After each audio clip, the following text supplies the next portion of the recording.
I call this meeting to order at 7:02. Can I get the Pledge of Allegiance? Mary McIntyre, would you like to lead us? Mr. Speaker, could I have Eliza Vermillion do it instead? Absolutely. Eliza Vermillion can do that. Allegiance to the flag of the United States of America and to the republic for which it stands, one nation, under God, indivisible, with liberty and justice for all. Thank you. Thank you.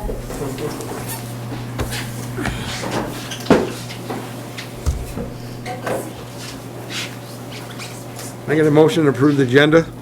Make a motion to approve the agenda for February 9th, 2026. Second. Any discussion or changes? All those in favor? Aye. There is one thing I handed out to you, was a letter from the Friends of Rec about the gym floor, so that should be in your packet. It's not on the agenda. Do we want to add it somewhere in there? I'll leave it up to you to determine how you would like to handle that. Because you're missing, you got 60% of the board here. I'm not sure how you guys want to approach tonight. I didn't talk to the vice chair before the meeting on some of these things. If you think it's, any of these items are full board should be here for it or not, so. I'll leave that up to the rest of the board. There you go. I'd like to put this off, seeing how this is the first time I've seen it, and I don't feel that I can absorb everything and approve or disapprove it in just 10 minutes, 5 minutes. So I'd like to see it move to the next agenda, next meeting. Is that what you're talking about, Mike? Is this? Yeah, and it's not just that, it's, there's other things on here. I saw that the traffic ordinance or anything that would, the three board members here think that the full board should vote on. I just bringing it up because there's only three of you here. Yep. And if there's not a majority, a unanimous vote tonight on anything, it won't pass because you wouldn't have a majority, you don't have a majority vote. I understand that. But as far as the rec department, Friends of Rec, that's the memorandum of it? Yeah, I think Andy's here and stuff that maybe they could speak about it, so at least whatever your decision is, that you can digest. Yes. Have some supporting discussion about. And that's not on the agenda? No, so we could just do it under citizens' comments. and Okay, everything. perfect. I didn't have it for your packets Yep. for Friday, so I didn't add it on the agenda. Yes, since they're here, I would like them to speak to it, yes. But if you want to add, like, if they do it under citizens' comments, We'll do it under citizens' comments. or you can add it as a separate agenda item if you like. You know, we'll just do it under citizen comments. Especially if you're going to put it onto the next meeting agenda, then that would be appropriate then. Okay. Well, that's what we're doing. And we got no minutes to approve, so. Okay, we'll skip right over that, huh? Oh, we're right at citizen comments. Items not on the agenda. Mr. Vermillion, if I said that right. Yep, you got it. Andy Vermillion, Bird's Eye Road, but really today here to represent Friends of Castleton Parks and Recreation, here with my daughter, Eliza. She's pretty excited, her first select board meeting. Just 13 months ago, an excited group of friends came to the select board here with a big idea. We asked for your approval to initiate a fundraising campaign for improvements to the gym floor in the rec center. Something that could become the centerpiece of recreation in our town. Over the next year, dedicated volunteers came together, put on multiple fundraising community events, and not just to raise awareness for recreation in the town, and not just raise money for a floor either, but help to bring our community together. Almost 500 people attended our cash bash where they bought a ticket to try to win big, and I think most attendees left with something a bit more than a cash prize, a renewed sense of camaraderie, shared experience, and connectedness. Together, we're seeing that recreation and community go hand in hand. Over the next year, we hosted the townwide garage sale, Thanksgiving turkey trot 5K, and an amazing fall night out concert with live music. While these were our main fundraising events, we also had other recreation programs that we offered to the community and volunteered for all kinds of town rec programming. We're also proud recipients of the proceeds from the annual Woodard Marine Gala that was organized by the extremely generous Woodard family. So it's with great pleasure and deep pride that the Friends of Castleton Parks and Recreation are here to announce a formal donation of a new gymnasium floor for the Castleton Recreation Activity Center on Mechanic Street to the town of Castleton for a maximum cost of $101,000. While this award is being presented by Friends, this is truly a gift from our community back to our community for years to come. We're eager to continue to work together with the town as a team to keep enhancing recreational opportunities indoors and outdoors for all ages in our wonderful community. The MOU that that Mike delivered to you all, that's just, you know, more of the details of that project and more details about the donation that we're offering, and we're super excited about this opportunity. So I want to, as the whole board, I want to thank you guys. It's just outstanding, outstanding. well, I know you just got that. We didn't expect you to make any formal kind of motion or anything today, but I just wanted to make you aware, and yeah, we're looking forward to the next steps. But an incredible amount of effort, volunteer effort, and I'm not going to throw out so many names of people, but obviously Mary McIntyre is our fundraising guru. She lives and thrives recreation, so a huge shout out to her. Thank you, Mary. Yes, absolutely. Thank you to all. We'll go ahead, I'll let you Takes talk, a Mike. village. It really takes a village. We'll definitely take this up at the next select board meeting, when the whole board is here. Yeah. However you all have to do your business. I mean, obviously, the sooner we can get working on bids, we're already getting word that prices are going up, you know, as you know how it is. You Yeah. guys deal with that all the time. Absolutely. So, But go ahead. It's so appreciative of your efforts in putting this together, because this makes, so what I'm going to do is, I'm going to run this by our attorney, so that it's been vetted that way. But to take this information, put it into a request for a proposal to follow our bid policy. Yeah. That's, Andy and I talked last week, so there's enough information in here so I can put that together, get that put out, and if everything is kosher on whatever the next meeting is, 9/17/26, that I'll be ready to go with the RFP. And I will work with you, Andy, I'll give you a copy of it so you can make sure it makes sense of what you're asking, or with, you know, off this. And we should have everything ready to go for all the board to decide that on the 26th, however you want. Excellent.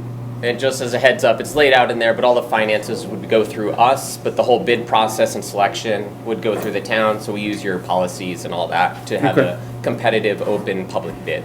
So, yeah. Just a quick question, any chance you can make the February 9th town meeting? Up to the, can somebody be there? to Yeah, somebody speak? will be here to represent Friends. Okay. Absolutely. Yes. Meeting is the 19th, 19th. not the What- 9th. You said 9th, I did? Yeah. yes. 19th. Yeah, whenever the next meeting I is, know it's we'll on a be here. Thursday night. Yes. Thank you. Awesome. Thanks.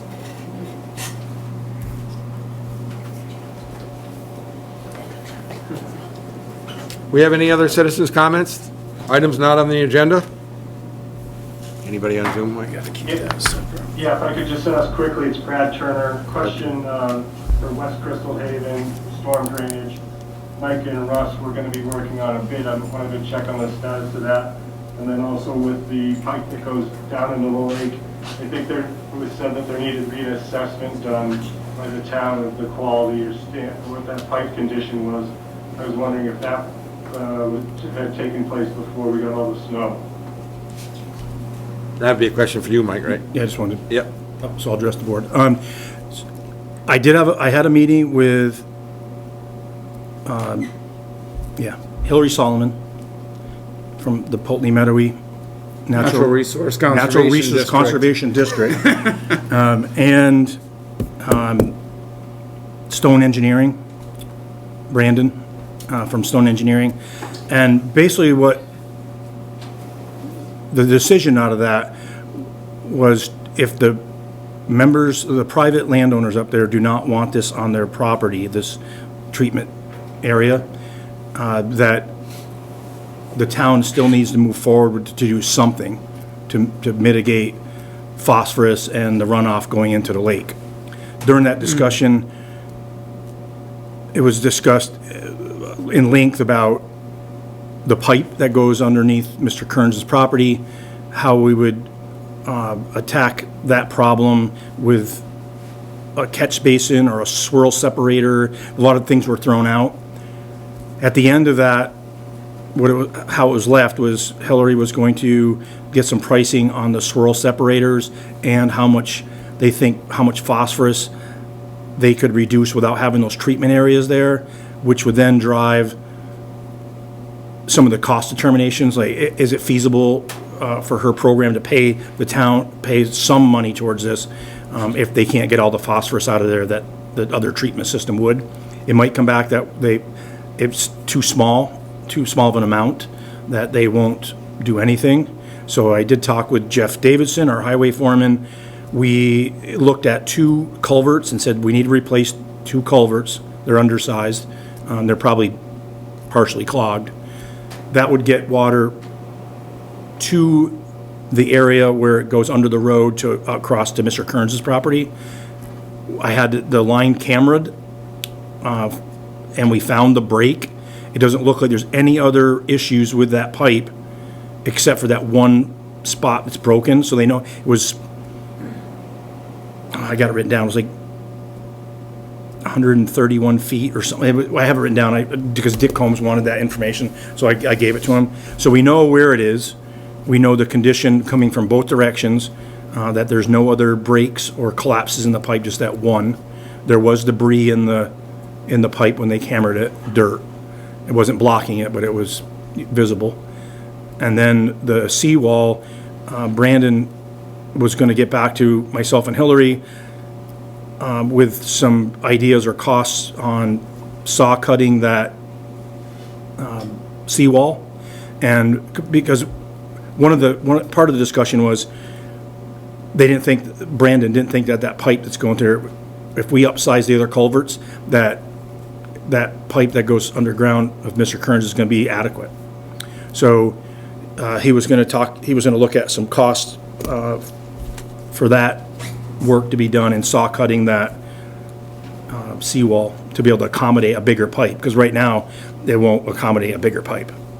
But he said that they should be able to saw cut it, pin it, pour a new section in there. So I'm waiting for Brandon to get back to us with those cost pieces, and Hillary to get back to us whether or not the project will be able to, they can provide any money to this project, or is this going to be all in the town's coffers? So those are the 2 things that I'm waiting for responses on. Did you hear all that, Brad? Thanks, that was great. You know, when Brandon was on site, he said that pipe had outlived its life expectancy and needed to be replaced, but it sounds like you're talking about just splicing a repair piece in, is that right? Well, according to Brandon, splicing it would only correct the problem of it collecting debris and stuff. It's not going to solve the problem of the pipe diameter being undersized to handle the volume of water that would be coming through it, because we're going to upsize the other culverts. They're 15-inch and they got to be a minimum 18. And then the other unknown was in that collection area where the ditches come together before it goes under the road towards Mr. Kearns. That's ledge right there. We really haven't gone in there with a hammer yet to see if we can determine how deep that ledge is, because if we can't get the ledge out of there, then that presents challenges to put any kind of catch basin or swirl separator or anything in there. So there's some still moving parts to this, and with this weather that we've had, the cold weather, we haven't gone out and tried to do anything with the hammer. But that's the third component of this, is determining if a treatment system I'm trying to think of catch basin or swirl separator can be put in there. I'm sorry, you're fading out, I think. That's because I'm tired. 2 culverts you're planning to replace, the one that runs along West Crystal Haven where that ledge comes, right by Kearns property. Is that one of the ones you're talking about doing? The one that runs under the road that, on West Crystal Haven, where it runs underneath that crossover road and then dumps out where it starts collecting in that pipe that runs under under the road by Mr. Kern's property. So that's one. That's one of them, right? And the other one is south of that intersection where the garage is, across from where I believe La Placa Jim built a house or redid a house there. There's a pipe that comes down through there that's crushed, and that would be the other one. That pipe's crushed, you're saying? Yeah, it's part of it's crushed, yeah. Because that was just, that was a new install recently. Yeah, it's not crushed in the middle, it's at the ends, but Okay. and the worst case is we might have to try to jet it and see if there's what we can get out for debris, because they haven't cambered that one yet. I'm sorry, they did camera that? They have not. Okay. And then the other part of this is, as you move further south, there's an area where the vegetation encroaches right to the edge of the road. And we're talking about creating a little swale down, cutting that vegetation back, and then cutting a little swale that water can make it north to get into those ditches and those culverts. Yeah. What about for that new section, the cut-through section that was recently renamed or added in the name of East Crystal Haven, I guess the extension piece there that cuts over from east to west. There's a culvert that zigzags like halfway down that road that doesn't have the proper tilt on it, so it drains the wrong way. That's going to be reset. That's going to be reset as well? Correct. We have to do that no matter what, to the board. It's Sorry, I missed that what? we have to do that one no matter what. That doesn't have anything to do with that area down by Kearns's. It's just that the culverts, it's not pitched the right way. We got to reset it. It's ineffective. And then I'd be interested to know the culvert that's, I guess, east of that runs down into the Woodland area along East Crystal Haven. I don't know that there's a reason to push water or direct water into the wooded area and then try to zigzag it back in there. That was that was my complaint with the original design. It seems counterintuitive. Why would it not just along that stone line ditch that runs along in the north? Why not just construct it to run along there? To the board, we'll look at that because that ditch wasn't really well established when they put that culvert in originally. Right. And now that we've Okay. spent all that money Good. to, I just want to make sure, thank you very much, I appreciate it. I just want to make sure all those things were still on the table. they are. Thank you. Thank you for Brad for staying on top of this too. It helps us a whole lot to have an on-site person to keep us on our toes.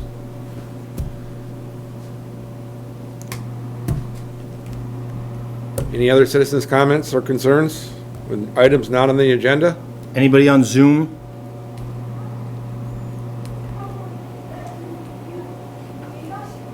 No? Guess we can move on to the oath of office. Interim Town Clerk Janice Buxton. I think you're up, Pete. So the history to this is, as Rob eloquently put, we had done this already, and we did it at the town office. I asked the select board members to come in. Chief Mantello did the swearing in, and lo and behold, I spelled Janice's name, Janet, on the form, and the county clerk said it should be redone. So technically, she's already been sworn in, she's been working, and this is a formality, but many people weren't there, so here's an opportunity to introduce her to the public as well. So thank you for being here, Janice. Yes. Janet. Jan? No, you don't. Okay. Okay, let's make this official again. Yeah, just do it. I will do a little at a time. Okay, I want you to raise your right hand. I'll give you the official oath for the town clerk. I'm going to repeat, or say some words, and you're going to repeat them after me. I I, Janice Buxton, do solemnly swear, do solemnly swear, affirm, affirm, that I will that I will faithfully execute faithfully execute the office of Town Clerk the office of Town Clerk within and for within and for said town, said town, and will therein and will therein to equal right, to equal right, do equal right, do equal right, and justice to all and justice to all persons in the best persons in the best of my judgment of my judgment and abilities and abilities according to law. according to law. I also I also solemnly swear, solemnly swear, affirm, affirm, that I will support the Constitution that I will support the Constitution of the State of Vermont of the State of Vermont and of the United States. and of the United States. So help me God. So help me God. There you go. Thank you, Janice, for being patient. Yep, thank you. Welcome aboard for the second time. Yeah, So happy to be here. Janice has been working in the office. Happy to report that the ballots were sent out for printing. We're on track with the elections. Janice is still working with the Justice of the Peace to make sure that staffing is adequate at the fire station on March 3rd. So appreciate all your efforts so far. Looking good. Yep. Yeah, so thank you. Yep, You want to say thank you. anything to anybody? No, I'll just continue that.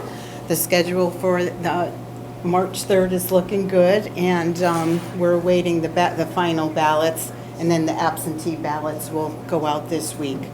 So we have the SVU USD ballots came in today, and so everything should go out on time.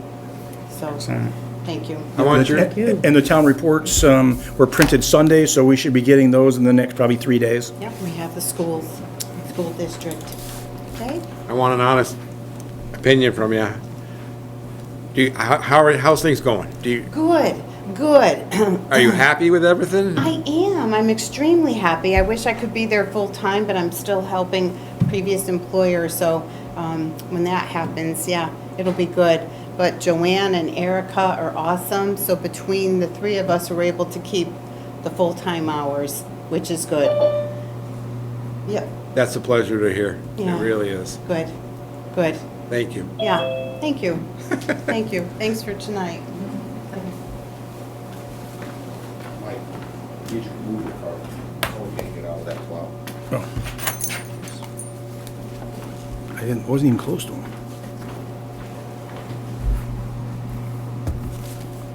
Is Do we have to this- sign something again?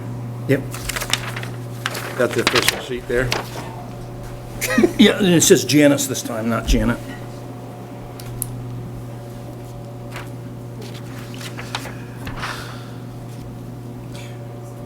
If that could be put back in the blue folder, After After we, you're done. okay. because I'll lose it in my pile.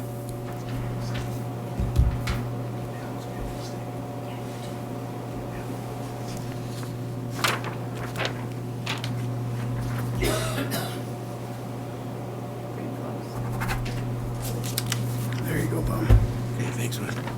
This goes in the blue folder? Yes, please. Okay. It's a town clerk ballot article clarification. So I think everybody knows that there was an article on the ballot that asked the voters whether they will allow the select board to appoint rather than have an elected town clerk. And there's one for the treasurer as well. So the confusion might be someone's going to see this ballot article and they're going to see the two different questions that are on the ballot. And so at a previous meeting, the select board had decided that appointing a town clerk rather than an elected position gives greater, casts a wider net to get people, professionals that are in there.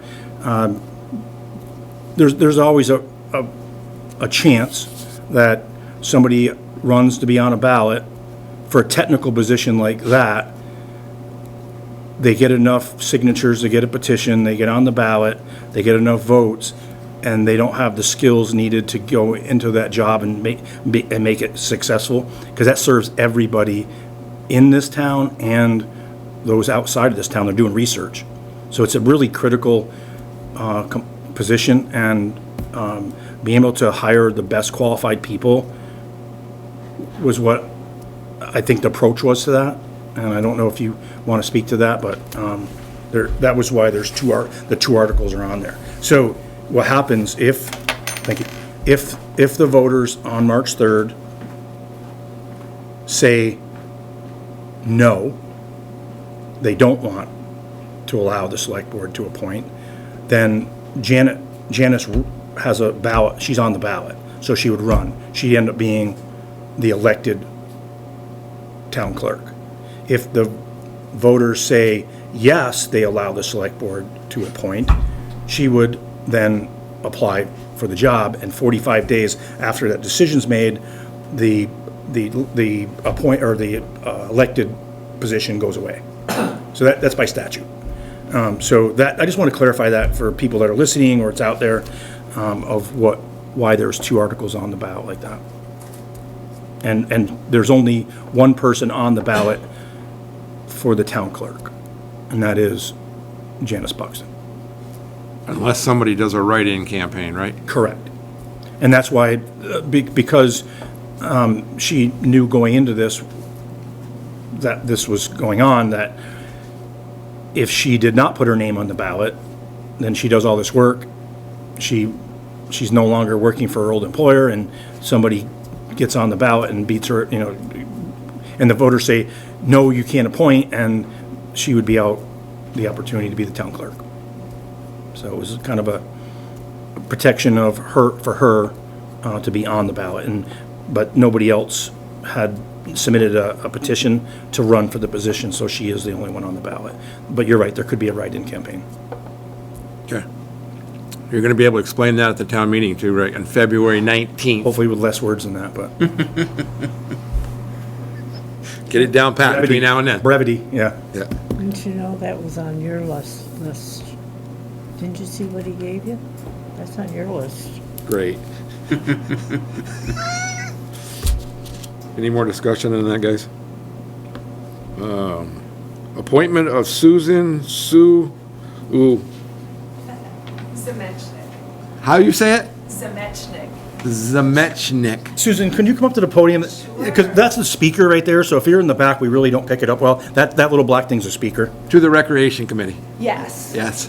Yes. So the letter's in there. I did speak with Martha.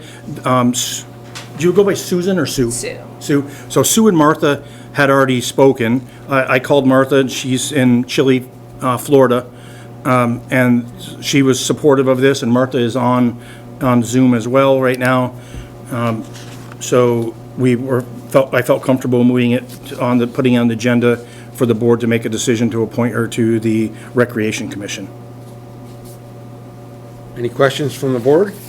Just one, is there any other openings, or will this fill it? There's more. There's more. I just want to say thank you for wanting to volunteer. It's exciting that we had somebody that wanted to, so. Sure. I just retired from the state of Vermont in December after 28 years. So now I have a little time on my hands after working 10-hour days for many years. So happy to volunteer. I have my bachelor's degree in therapeutic recreation a long time ago. So happy to be back in the field, and I'm really interested in volunteering and serving the community. I promise we won't make you work 10 hours a day. I will promise that. Maybe 12. You can if you want, though. I don't get up at 6 o'clock in the morning, but anything else you need is fine. I said we wouldn't make you. You can do whatever. I would make a motion to appoint Sue. I'm just gonna say Susie. That's what everybody calls me. Susie. Because How I'm do you not pronounce your name again? Zamecnik. It sounds like it's a Zamecnik. CH. Sue Zamecnik, to the Recreation Commission. A second. And Martha's on, Mr. Chairman, Martha's on, and I'm not sure of all the terms that are open. I apologize. I printed that thing out and I didn't bring it with me, of what this term is going to be for. Can Martha speak to it? Martha's unmuted right now. Oh. She's unmuted? Go ahead, Martha. My understanding is that the new appointees are on a one-year appointment, and then if they so choose to be reappointed, it will be a 3-year appointment. Okay. I will add for 1 year to my motion. No, add to my second. Okay. All those in favor? Aye. Aye. Congratulations and thank you. Yeah, Welcome thank you. to the commission.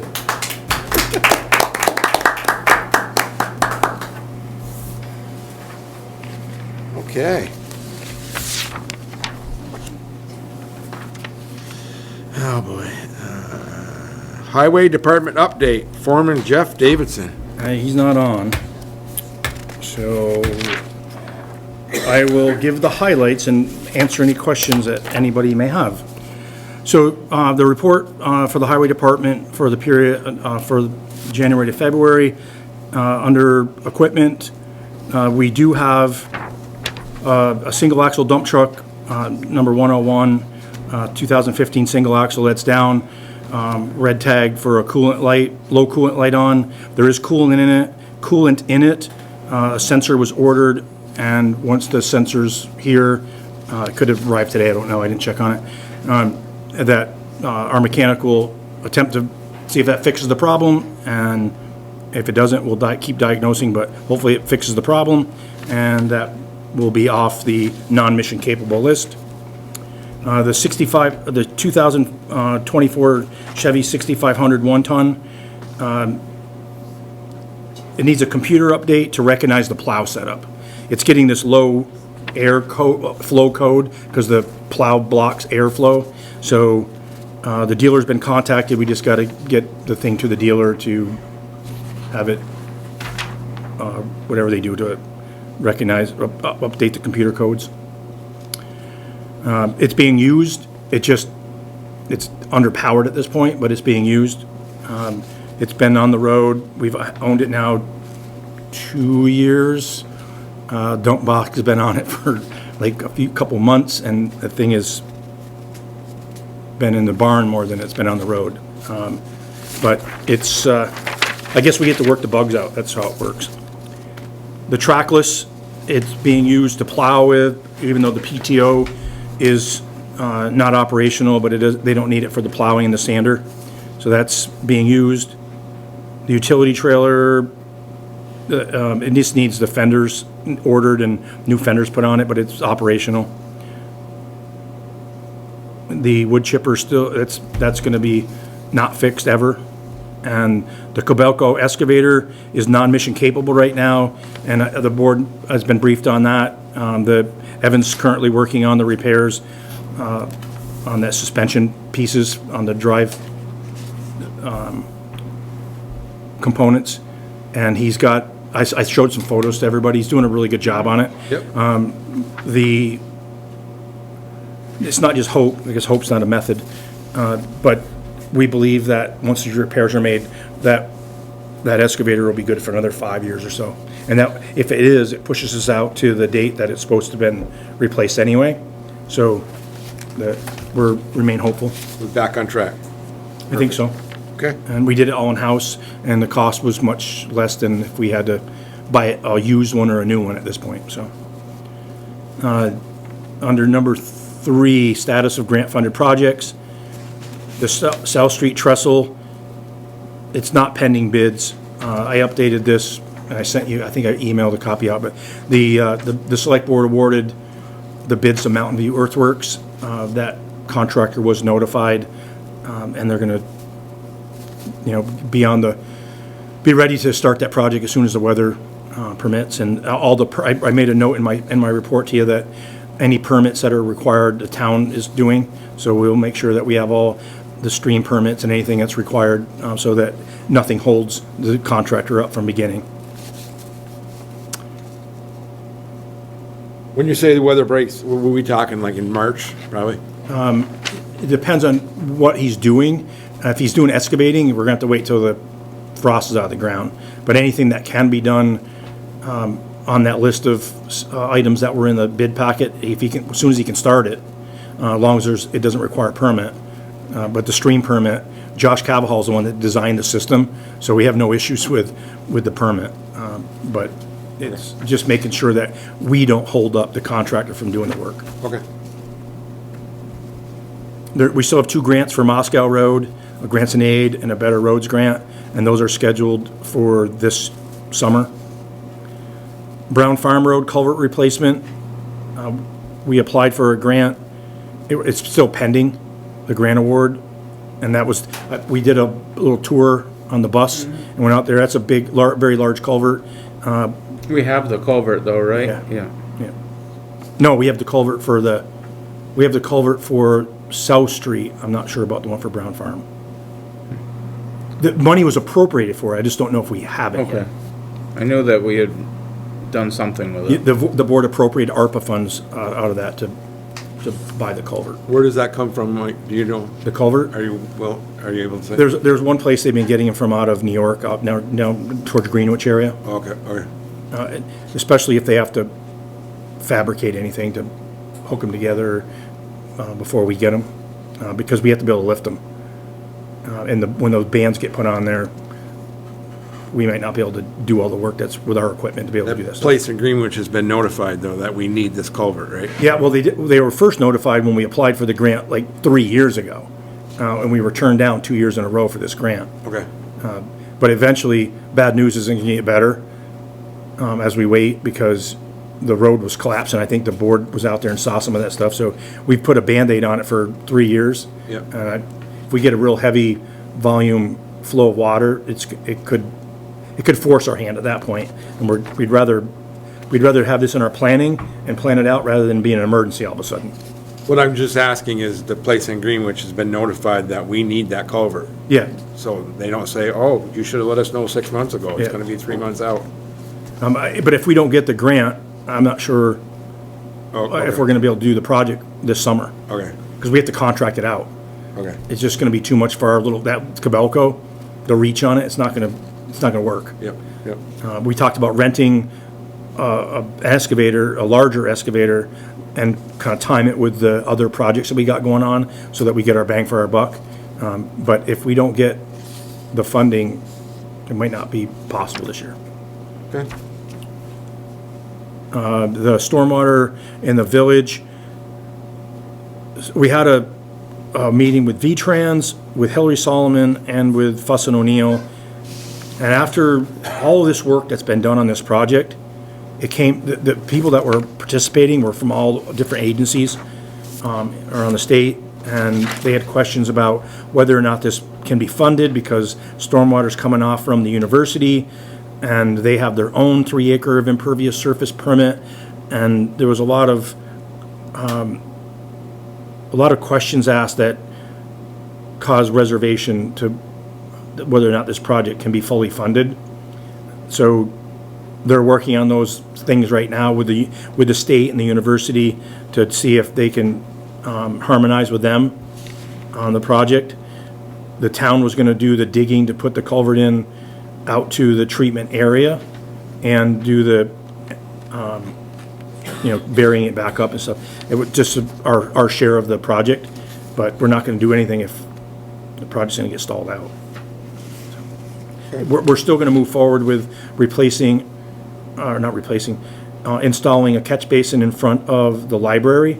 We're at ponds right there right now, and that was before June 30th, so that when they pave Route 4A from Sand Hill Road to the bridge on the east side of town by the Amtrak station, that our work is done and they can pave.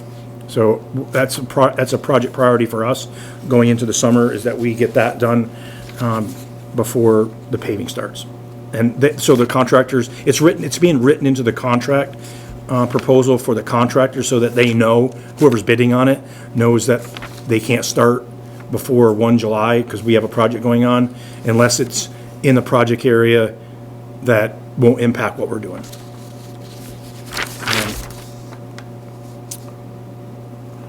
Any questions on section 3? For employee and CDL status, one of our employees, Josh, is, I got a subsequent message from Jeff our highway foreman, that it'll be April, they're gonna schedule him for his CDL test. He's been working with Mike Smith and Britt on his pre-trips and doing some riding, and so we're doing everything we can to prepare him for his test. And at that point, all the full-time folks up there will have their CDL. Perfect. Under number 5, the road salt inventory, Jeff did this by an app, and I looked at the quantity of the salt in the shed and compared it to the shed that we used to have it in, because the dimensions are width-wise are the same, and I'm like, I question whether it's 500 plus tons based on visual, and he had an app that he put in height and width and to try to determine the volume. But after this storm that happened and the social media warriors were out there, I told him to start mixing some salt in with the sand, 2 parts sand, 1 part salt, to try to bust up some of this stuff on the roads, and to start getting out earlier instead of waiting till the storm's complete, to get out there as it's, look at the road, the conditions, and say, yeah, they said 2 to 3 inches, but we already got 7. So,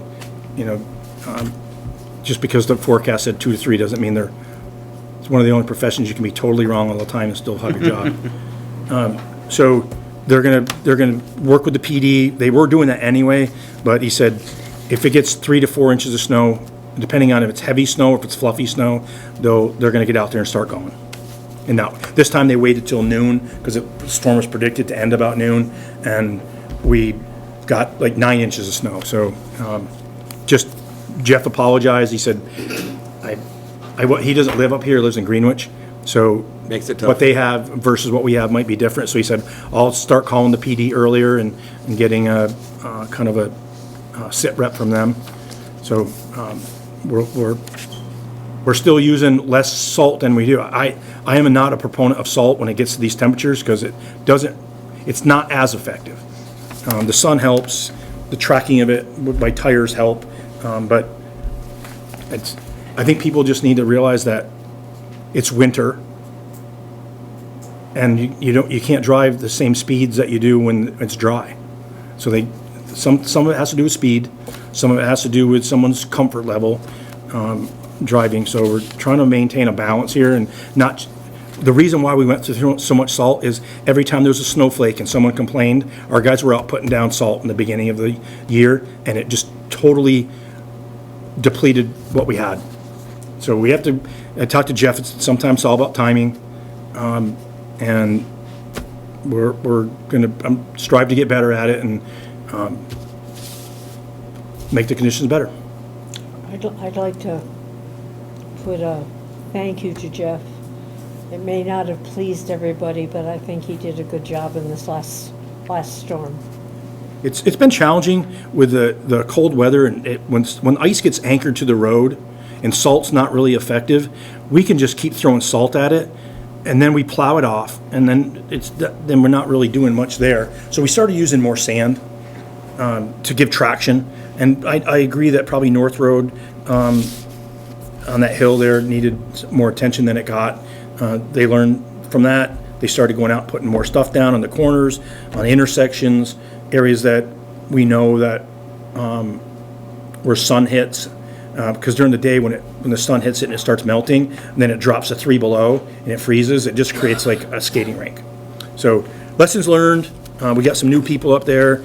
I just ask they be patient, that no one's out there trying to make treacherous conditions for people to drive, and we'll get better. That's all I can say. I did have a complaint that the Castleton trucks weren't out till noontime, and you just reaffirmed that. There was one that said that the plow truck drove by on East Harbor Road with the plow up. Mike Smith has done this for a long time, and if the truck did drive by with a plow up, which I'm not disputing, there's got to be a good reason for it.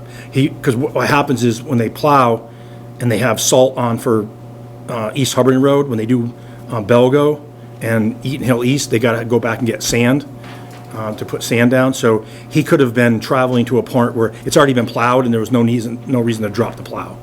I don't know. I wasn't there. I just saw the hate and vitriol on Facebook, which I never read just for that reason. But it was sent to me, and we're addressing the problem, and all we can tell people is we'll strive to get better. I did notice in a local town close to here that they had snow packed on their road. And today they were putting salt. It was a paved road. They weren't putting salt, they were putting sand because the packed snow was very, very slippery. Yeah. So they put sand on a paved road. That's what we were doing. That's what we're doing. Oh, but we're doing that too? Yeah. Okay. I thought you said before, no sand. We normally don't, because Okay. people were complaining that we used that bigger size stone in it. Okay. And that it bounces up and it could hit a windshield and stuff like that. And I'm like, Okay. well, you know what, I think I'd rather chase after paying for a windshield than, having somebody slide off the road and really get hurt. That's right. So, it's a trade-off, and there's lots of opinions out there, and we gotta do what we think is best at the time, and it may not always align with someone's opinion. But, yes, and, I will say that exponentially, I don't know what exponent I'm using here, but I got comments that people were appreciative that we didn't put salt down, and we just had hard-packed snow surfaces to travel on, because they don't like the slush. They found the slush more treacherous to drive in than having the hard-packed snow. Sure. So there are some complaints out there, but I think the positive comments, from what I have, were far outweighed the negative comments, so. Okay.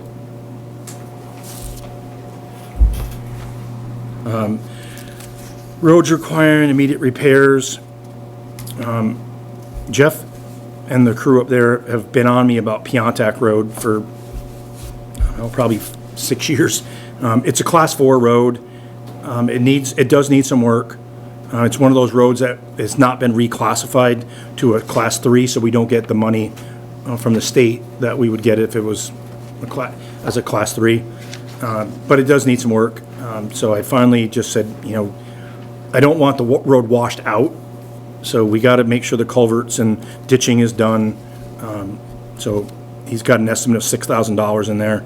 Coryell, the culverts, they got the permits to work on that. The culvert needs to be replaced. I went up and visited that last year. It's a definite.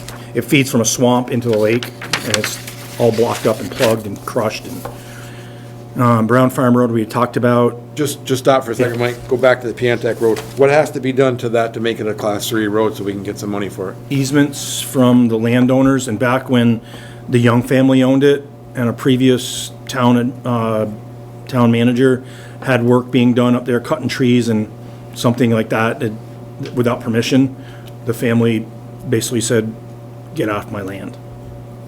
So we'd have to approach everybody to get easements so that we could have that road meet.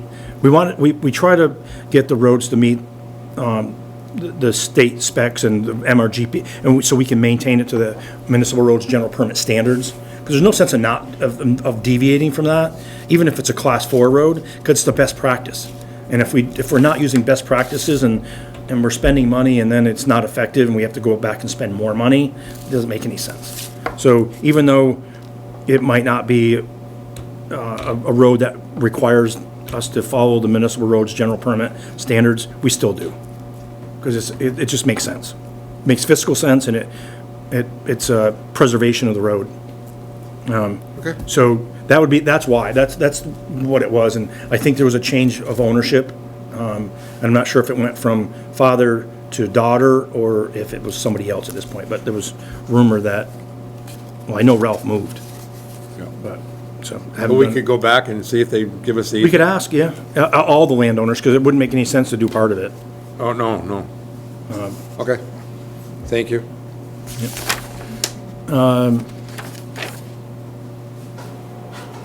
We're on the back page, we're at Brown Farm Road, Sand Hill, South Street and Sand Hill Road, setting of culverts. So if you're traveling South Street from the university heading towards Route 30, so heading west, there's a couple areas that are dips in the road where there was culverts there and it's settled. And they've been bugging me for years. When the plows hit it, kind of knocks their fillings out. So rather than keep paying for fillings, we'll fix the road. But yes, and then Sand Hill, again, is Heath in the room? What's Sand Hill, Heath? I'm not sure, I'm really not familiar with where on Sand Hill that is. There was one down by, on the north side, that where a culvert went out across the road by,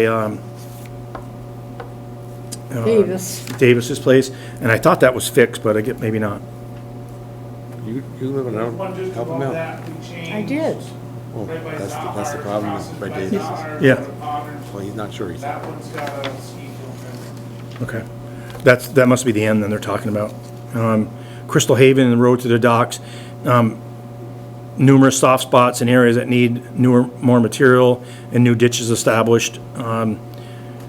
That we're going to be chasing that one, I think, forever. There was some work done. Bobby Chestnut was doing work for a landowner up there, and while he was doing that work, we said, well, while you're there, we're going to pay you to get this done rather than us mobilize and have to do it. And so there was some work done on it up there, but because the water table is so high right there, I don't know if we're ever going to fix the problem. And we know that because we dug up a pipe that had that were teed into ours, and when we dug down there, I think Heath was there too. The thing was filling up with water, and we were hitting like 4 feet down, not even 4 feet down. And so the water table's pretty high right there. I'm not sure how we're going to ever resolve that and not spend, tens of thousands of dollars, if not more than that. So we're going to do what we can. The road definitely needs some work. Every year there's soft spots in that road. The town's gone in, they put stone in there to try to stabilize it. But I think it's time to just really bite the bullet and make a good fix and be done with it.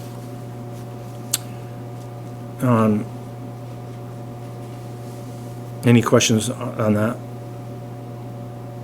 You can see Jeff made some notes in here about the salt, the cubic yard of salt, the gravel pit. So we're at this point too with the gravel pit that we have to crush again. We typically put a request for a proposal out there and hire someone to come in with their equipment and crush. That's the gravel that we use for building roads and repairing roads, that kind of thing, not the winter sand.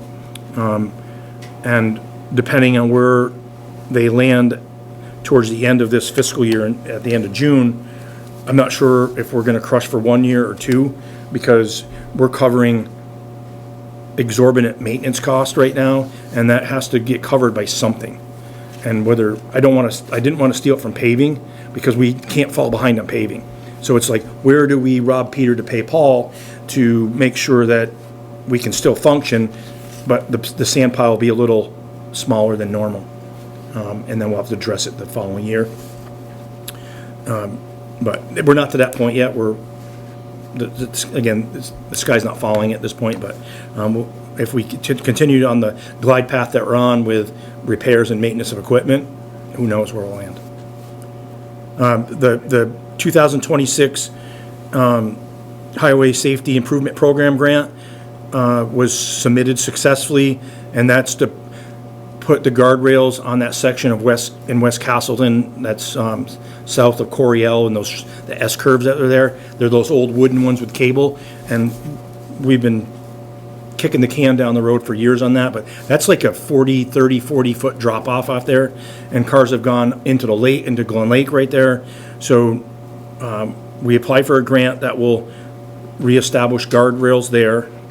And at the end of Point of Pines, where you come down that steep hill by the Twin Bridges, the ones that are across the road, stopping you from going into the lake, those are wooden and falling apart. They would replace those. And then one that you brought up to me, Bob, on North Road a few years ago, we didn't have the money to do them all. This grant will allow us to finish up the ends of those bridges so nobody goes taking a screaming ride onto Route 4 from Drake Road. So this grant, it's a $50,000 basically grant. So that was submitted successfully to the state. Posting of roads, that's in the packet. And then hazardous trees, the highway foreman and the tree warden spoke the past week, and they're going to start taking down those hazardous trees at Crystal Beach, the ones that are dead and dying and falling and breaking big branches off. And they're, depending on the weather, they want to do it in the winter so that if it falls on the lake, they can clean it up and if it falls, or it's on the ground, we can get it cleaned up and be ready before the beach opens on Memorial Day. Any questions? I'm good. You're good? Mary Lee? I'm good. You're good? Okay, thanks. Mike? Any questions from the audience? No?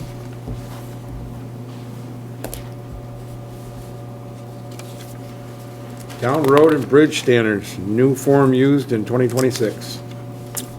V-Trans come up with a new form. It didn't really change much from the old form, but it's a new one. This is for, and the date of adoption changes were before the old one, which I think I put a copy in there for you. Yeah. It was 3/10/25, March 10th of 25. So now the new adoption date would be today's date. This is these road and bridge standards is basically for those 100-meter road segments that are been inspected and they're hydrologically connected. We follow the municipal roads general permit standards when doing work on those roads, something we've been doing for years. Matter of fact, back in 2017, 18,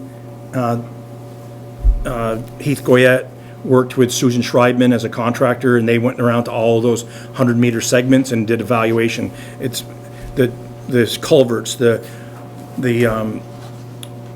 crowns of the roads, the pitch, if it's over 10%, you're supposed to start using these standards and stone lining the ditches and upsizing culverts and grader berms on the side of the roads. When we grade, you're not supposed to create these berms that don't allow the water to shed off.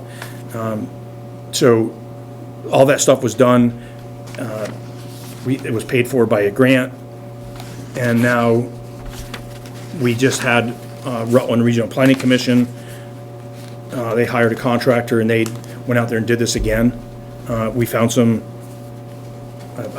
Jeff found some discrepancies. He questioned those discrepancies, and basically they relaxed the standards. So what we were believing was true, the standard has been relaxed. So the road segments that they went in and changed on the database that Jeff saw, he's like, why did they change these? We didn't do any work on them. And it's because those standards have been relaxed, and that's why they came up to compliant rather than partially or doesn't meet. So, and the first section of this, it says circle yes or no, indicates the town adoption of that section of the standards. And if you look back at the old one in 25, we also said there was on the form there was nothing for the non-hydrologically connected road segments. I circled yes and I put it on the new one because we're doing that no matter what. We're using that best practice. And then under town-wide, under the perennial streams, intermittent stream crossings, drain crossings, roadway construction standards, guardrail standards, and driveway access standards, those are all, we follow the guidelines that are published on that when we do work. So that's no change from what the town has been doing in the past. So before you is the new 2026 version, and there's some stuff on the back too about the gravel thickness for the road bases and stuff, and that didn't change. And I talked to Brian Sanderson from V-Trans and said, if we upsize a culvert from 15-inch to 18-inch, how does that affect this? And he said it doesn't. That's what we're using for a standard. And so if you don't have any issues with that, I would ask that the board make a motion to approve it, and their signatures on the back. And I believe there's a copy in that blue folder for the board to sign. You got a misspelling. Is it? Mr. Bob Steele, he's a member. Is he? Can you do that again? Well, He's a membre. You're the Spanish version of Rob Steele. The E's in the wrong spot too. He spelled my name wrong. Oh, yeah. Well, Janice, Janet, Rob, Mumbert. So there goes public education. Well, I think I was a cursor error because I put the E at the end of member rather than at the end of your name. So I have a touch screen, so sometimes the cursor jumps backwards. So thank you for catching that. I will. I would make a motion to adopt the town and bridge standards for the municipality of Castleton, Vermont on 2/9/2026 as submitted. All those in favor? Aye. Aye. Aye. I just gotta find it, guys. If it's not in there, Bob, you can use mine. I just made the error, or the corrections on Rob's portion. Think we're gonna have to, Mike. That's fine. So here, just use mine as the, Okay. as the signature copy. The weight one is in here. Yep.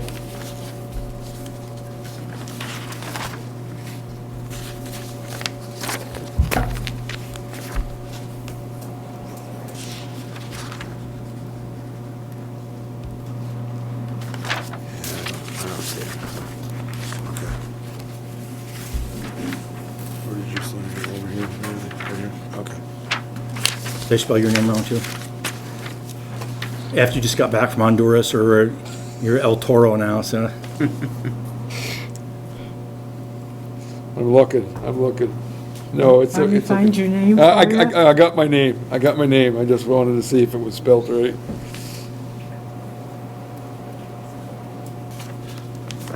There you go, Mr. Steele. You want that in the blue folder? Yeah, no, and can you put those two documents with it as well? Thank you. Right with this paperwork, yeah. Correct. Okay.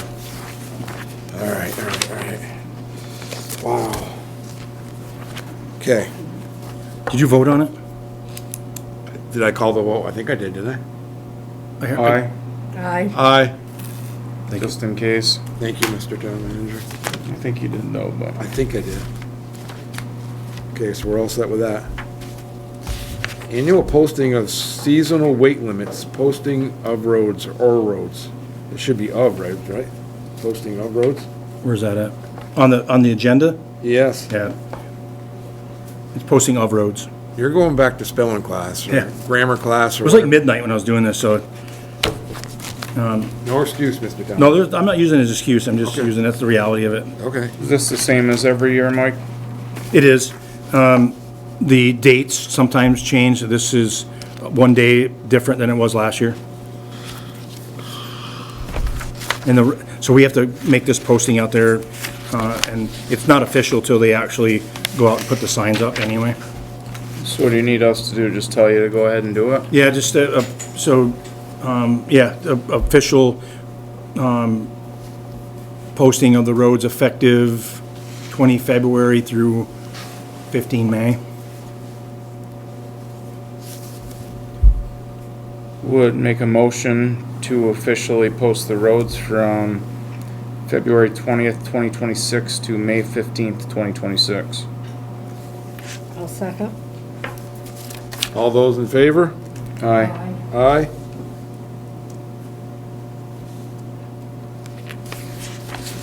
It's got your So- signature and Dick's signature on it. You can write, if you just put like the word "for" in front of Dick, you're signing for him, as long as somebody signs it. Is that was in the folder, right? I think so. Yeah. Yeah, it was in the folder. You want to write back in the folder? Yeah, please. Okay. Is Micah here yet? Okay. Okay.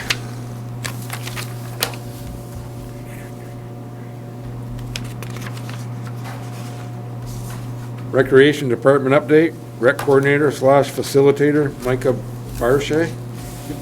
He's here. He is here. Hello. I didn't see you. Yeah, I came in. Came from basketball practice. Aha. Yes. Also supplemental documents for you guys.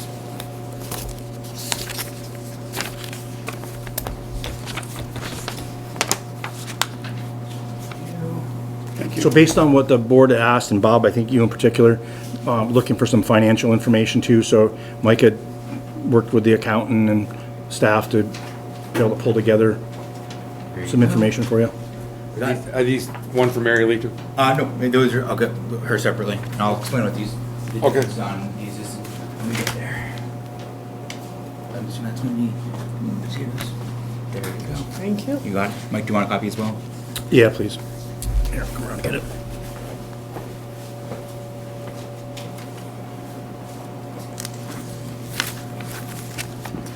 You're welcome.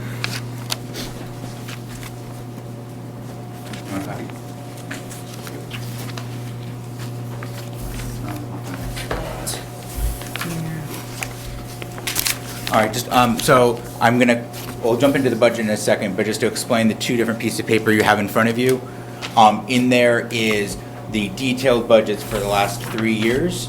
One of them is looking at the building expenses, and the other one is looking at the recreation budget, and keeping in mind that it's in fiscal year. So fiscal year starting in July 1st, going to the end of June. So it might look like 2016 already has a lot, but it's because we started fiscal year 2016 back in July. 26. 26, thank you. I was, for some reason, always mix up my years. I'm not trying to bust you out, but whoever's listening on this thing will say, what? Yes. So I wanted to quickly also acknowledge that it is Recreation Therapy Month. February, we celebrate recreation therapists. So in addition to my background in recreation, most of my background is actually adaptive recreation. So this is something I'm really looking forward to bringing to Castleton, with making it more inclusive for everybody. So you'll start seeing in a lot of our forms that we're starting to ask questions about, do you have a disability and do you require any accommodations? So I just wanted to acknowledge that. So now kind of looking into kind of the meat and potatoes of the budget. Again, you guys have the details in front of you, but also I have slides for you guys looking at the different years. And it's kind of on there, and I'm happy to kind of pause as we kind of take a look at those. And then the last slide after there is kind of your breakdown per year, is more of a summary as a table form as opposed to a chart. So I'm happy to take kind of questions on those. Yeah, so it's blue colored. Yeah. All the same color this time? That was easy. I did it in black and white, so Yeah, so all the numbers should be. one person got a colored one. Yeah, Rob got the I color. got a color on. Yeah, Yeah, so I don't have that. that was cheap, and I just did the black and white version after that.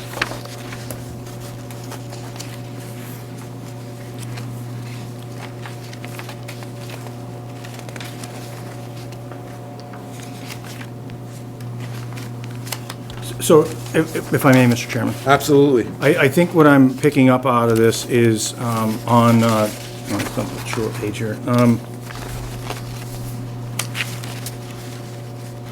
Got the summary slide.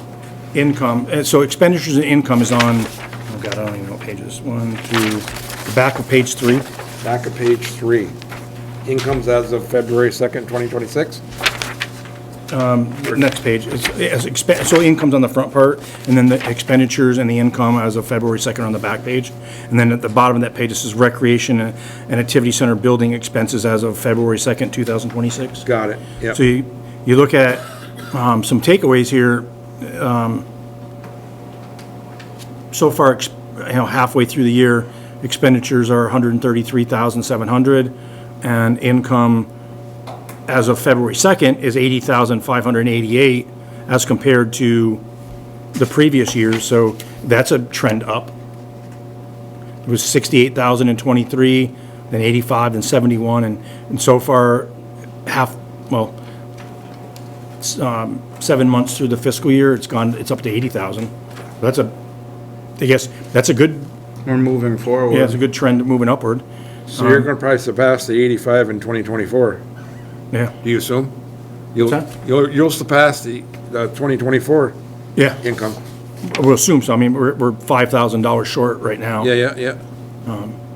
And so part of that is we're receiving the income from the fire district for the room, renting that space that they're doing.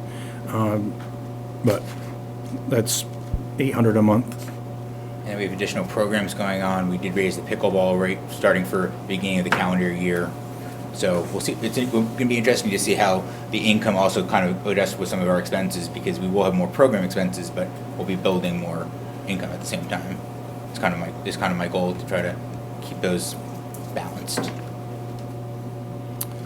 The expenses part for the building, it says 43,978. I don't know if that includes every purchase order or stuff that's been approved so far. Usually there's a 30-day lag on NEMRIC, so this might be figures that might be 30 days off. I'm not sure what Joe told you, Micah. But as we get into the spring, we know that there's some bigger repairs that need to get done, so that number will increase. And I probably can just talk about it during my report, it's in there, about the recent discoveries in the building of the leaks and those type of things, so it's gonna drive some costs up. But I can talk about that afterwards. I'm not stealing his thunder right now. But I just wanted to point that out about the trends. Is it too hot? No, it's good. Okay. No, it's not too hot. I'm feeling some heat, unless I'm having a hot flash. Yeah, it could be. That could be. You're at that age. So is there anything else on the budget and the things that I can answer at all? Or kind of jump into more of kind of the updates from the last month or so?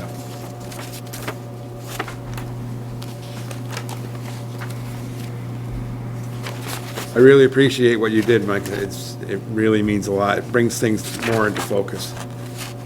You're welcome, and thank you for your patience on Absolutely. I'm kind of impressed with the R&D Automotive helping. Yep. Because I think so many times plumbers and mechanics and everything get the short end of the stick. Did you want to talk about that, Micah, so everybody knows? I can finish the rest of the slides. So I also wanted to quickly publicly say thank you to my coaches this past week for the boys and the girls basketball team. We were supposed to go up to Pulteney for a game, and we very quickly switched gears to hosting it at home because they had no heat in their gym. So we were very quickly, thanks to the coaches, to find refs, and we were able to quickly adapt it over to Pulteney. So that's not in your slides because I created this before that, but I just wanted to say thank you to those coaches. And we are working on a more formal thank you at the end of the season for our coaches and for the athletes, which is going to be coming up in a couple of weeks. We're already almost at the end of basketball. So looking at the rentals, we've had 5 short-term rentals. Those are more of those one-day rentals. Somebody requests the time. We fill out the rental agreement that you guys all helped us to create.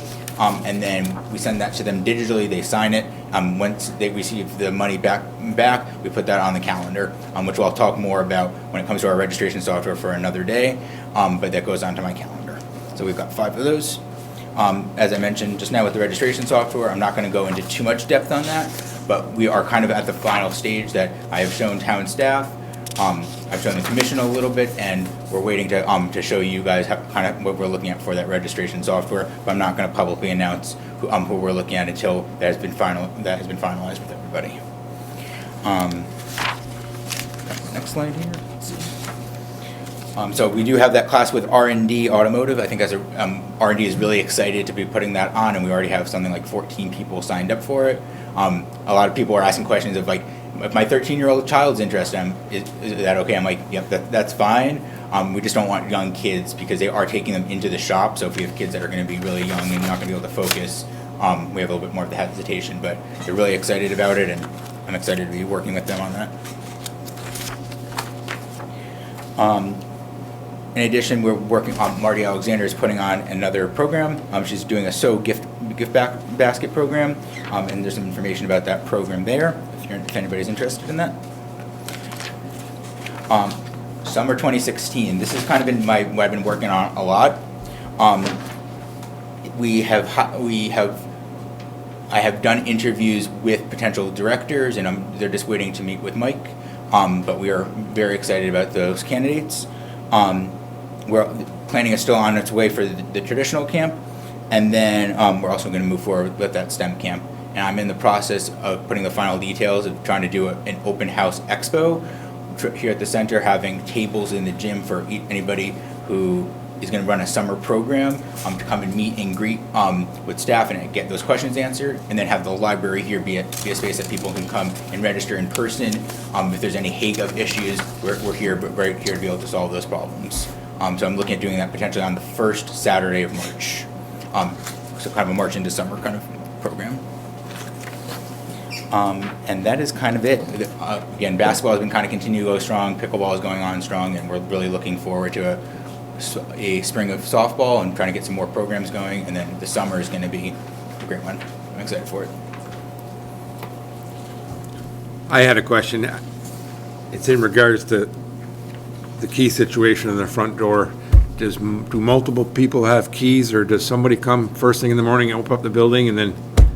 I'm just wondering how there was one day that you weren't even here and weren't here and hadn't been here, And I walked up to the door and there's people all coming down the hallway like, how did you guys get in here?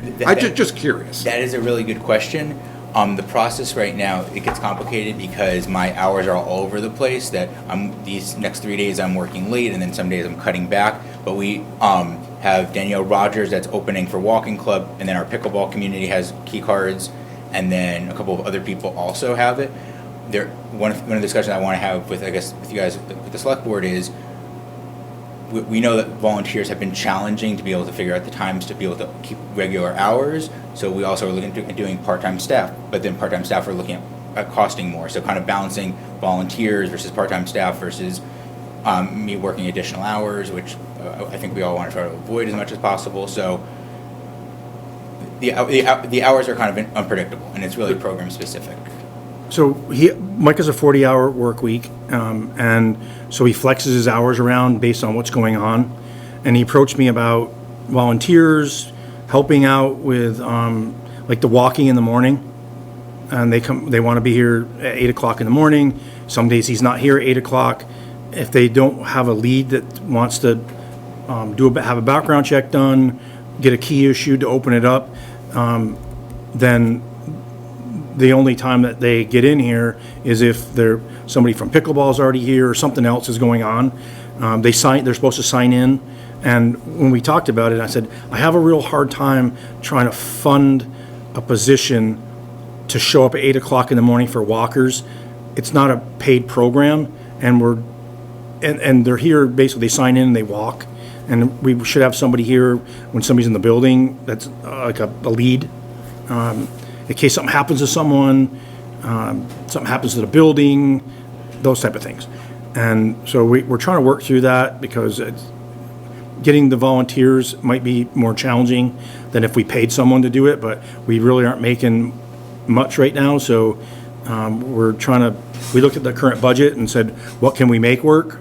The next year's budget has a little more in it for that, but the current year doesn't.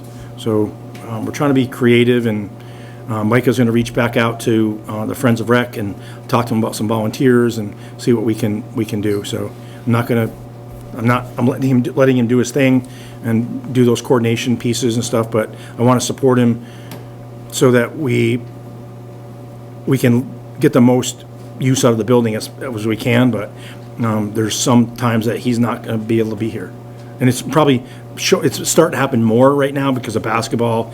And Micah's involvement with that, than it is, the walkers coming in here on 8 o'clock in the morning. So just flexing around.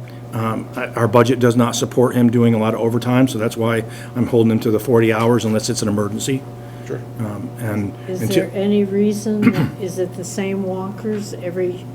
It varies day to day. I was just wondering if one of the walkers would take the responsibility of a key. We've offered it, and they look at me like I don't want to be responsible.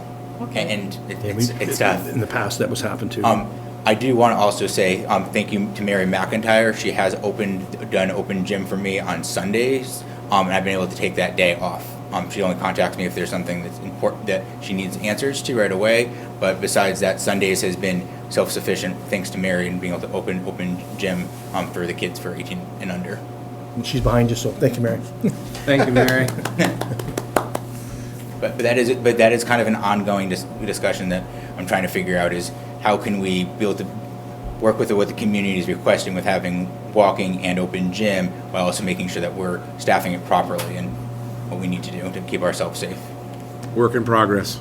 So on the key stuff, right now it's being done at the town office, and that was the only reason I had it done there was to try to establish some protocols. And so Micah came in today, Christine was there today, we talked about it and said, I want to turn it over to Micah, and he does it from down here, and he manages that, because he has a form that they fill out, and then now we got to send them to the town office, and if somebody's not there, then they can't get their key, and it's really kind of a hassle. Sure. So it will come back down here. Mike will have a key box, he can issue and keep track of the keys from right down here. All we'll do from the town office is we'll issue him the bulk set of keys. We'll know that we issued him 20 key cards, X amount of door keys, etc., and he will keep track of them from down here. Okay. We'll probably still have to do the background checks on the key holders, but that's something that we can still do. It's easy. I just I take the information, then give it over to Christine, and then she runs those background checks. But the more people we have that we're background checking to have with our card access, that's costing us $30 a piece. $30 a whack. Oh, okay, So it very quickly adds up, but we got to do these background checks. okay. Questions from the board? Mary Lee? No, fine. Questions from the audience? For Micah? I don't have a question, but every day that we have pickleball, we have leads. And we have 2 backup leads just because people take vacations. And those people have all gone through background checks, and they are willing. We polled them, and I gave the information to Micah, and they're all willing to be responsible for walkers as well. So that helps expand, because Monday, Tuesday, Thursday, we've got pickleball in here from 9:30 to 11:30, so they probably come in and set up around 9:15. So that helps too. So then we're in here again on Wednesday night, Friday night, and Sunday mornings, and that's my husband Bob or I, and we're okay with having walkers in here too. Micah's come up with quite a system where we do check the building before, when we come in, we check the building when we leave, so you do a sweep and you make note of issues, and he follows up on it, and so it's becoming quite a system, and none of our pickleball people have complained about it, and as far as I know, Micah hasn't had any, a couple little learning curves here or there about filling out a form or whatever, but nothing major. And the subs have been pretty flawless as well. So I think that's working out as far as I can tell, and very proud that these Sorry to people are willing. interrupt, we can't hear anything. I don't know if the recording's gonna pick her up either. Is that vital? It's Mary McIntyre. She's not up at the podium, so. But anyhow, we do have people stepping forward, and Mike is doing a good job working with everything. So the one of the alternate key holders for pickleball came in and got a key last week, and I was talking to her, and I brought this up to Micah too. It's like, maybe it was just an off the cuff comment. I didn't push it anymore. A comment was said that they found a homeless lady in here, and I'm like, that's the first I've heard of this. So I've asked Micah to follow up on it, so we can talk to the person that made the statement to find out if it was just a joking around kind of statement or if it was real, because that just goes back to that whole, the need for building security, is we don't want the doors left open and people in here that shouldn't be in here. Wow, I would have thought I would have heard about that. Yeah, I was, that's why I'm thinking that maybe it was just a joking around comment, but it didn't, there was no laughter with it, so, but I just said Micah to follow, because we know who it is, and the person, so he'll follow up with her and make sure that it's, and we'll address it as appropriate. There was a lady we dealt with about 3 or 4 weeks ago that was in this town.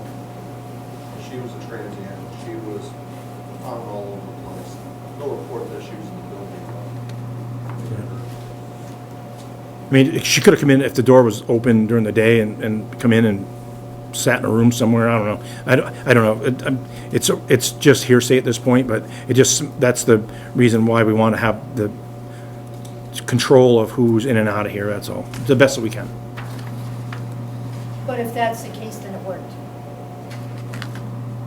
What's that? right? If that's the case, then the volunteer found him and Yeah.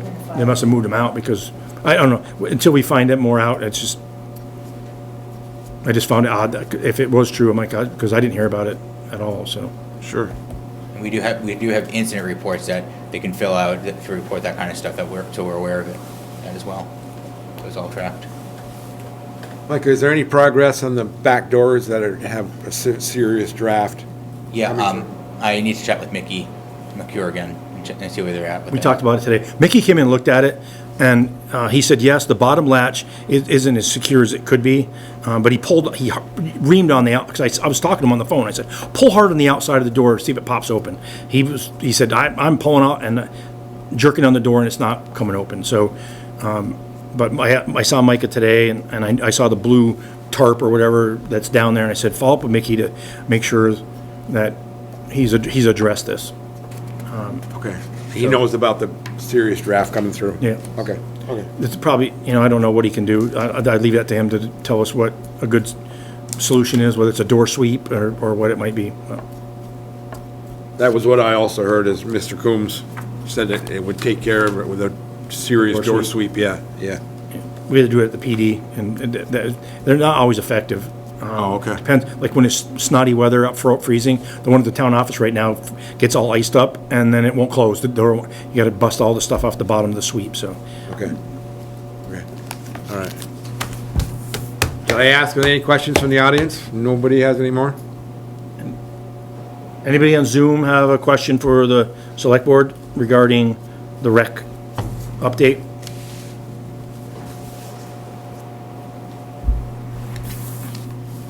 No hands. Is this the one you don't want? I'm not sure. I don't know. I don't know which one you're talking I've about. been looking, I'm not sure either. So, are we gonna move on to Independence Day 2026? That's Chief Mantello. That's Chief Mantello. Activities discussion? Good evening. Good evening, Chief. All right, 21 below this morning. Not bad, huh? Not bad, huh?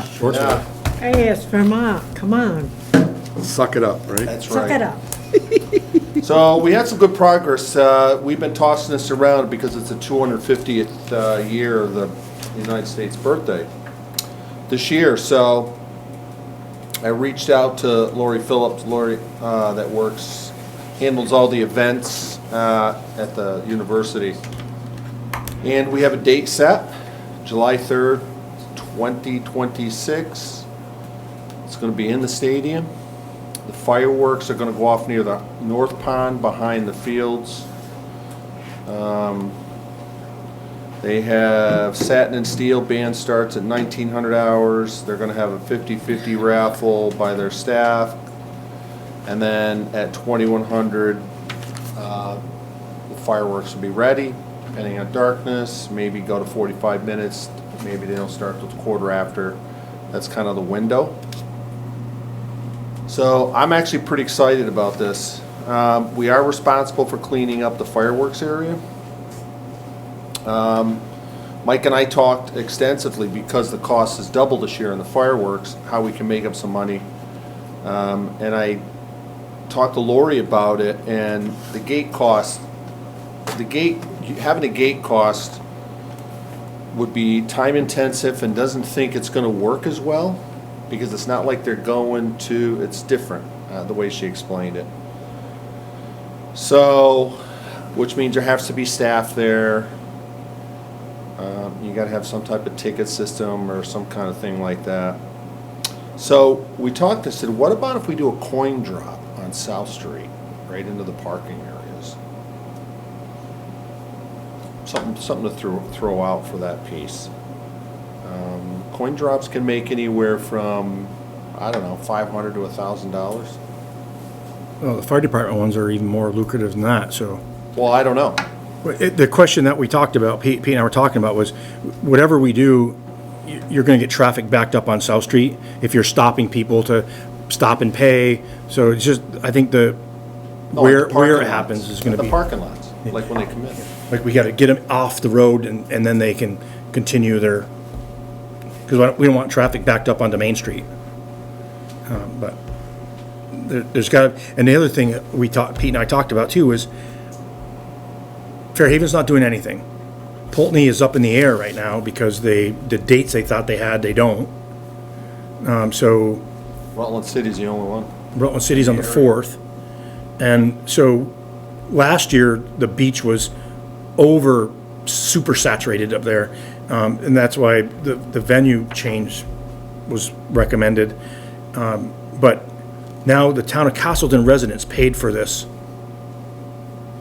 the $20,000 for the fireworks. And are we charging the town of Castleton residents? Are we charging out of town residents to come in? Because the taxpayers paid for it. But if every town shows up and fills up the place and they're not residents that paid for it, that seems to me, somehow, I'm just talking the optics of it all. How we get through this and work out something is another question. I see Mary, I see your hand, just, I'll let Bob know when I'm done here. We gotta figure it out, but it's, if other towns aren't paying for it and then they come to Castleton and reap the benefits of it, is that what the select board wants? Well, they did that, they've been doing it since I've been here. Yeah, but now How many people from New York go up there to Crystal Beach? Yeah, but now all of a sudden the price is doubled, and, I mean, the people are parking along the roads and making it really unsafe, and now we have a bigger venue with more parking. How do we approach it? And I'm not recommending anything right now, I'm just making statements, and as we flush this out and how we go forward, but having it up there and having the university have Satin and Steel playing under the pavilion and having food trucks up there, it's gonna create a more of an environment of more space. I don't think they're not supposed to drink at the beach, but when it comes that day, They're drinking. Pete'll tell you, they're drinking, it's just if they're not visible and they're not stumbling around with a glass bottle, swinging it around at people, you kind of just, if they're low-key, you kind of, nothing's really said, so. So I think it's a great idea. I totally support it. I know the money thing is, but I've also seen the growth of the fireworks in the town since I've been here, since we've been having it up at Crystal Beach. And last year was, by the grace of God, nobody got killed from the cars. They were parked all the way up past North Road, up toward, what's that, Larson Lane. Because people are actually, the problem is that's a state highway. But the other problem is up there is when they get out, it's dark. I'm usually there, and it can be pretty scary. So I like the venue. Plus, we'll have public safety there. They're not supposed to be bringing alcohol in there, so that's something they're going to have to deal with. So we're not going to really monitor that. We'll be there. I can have 2 or 3 officers there. The parade's going to be in the morning from 10 to 12 or so, an hour.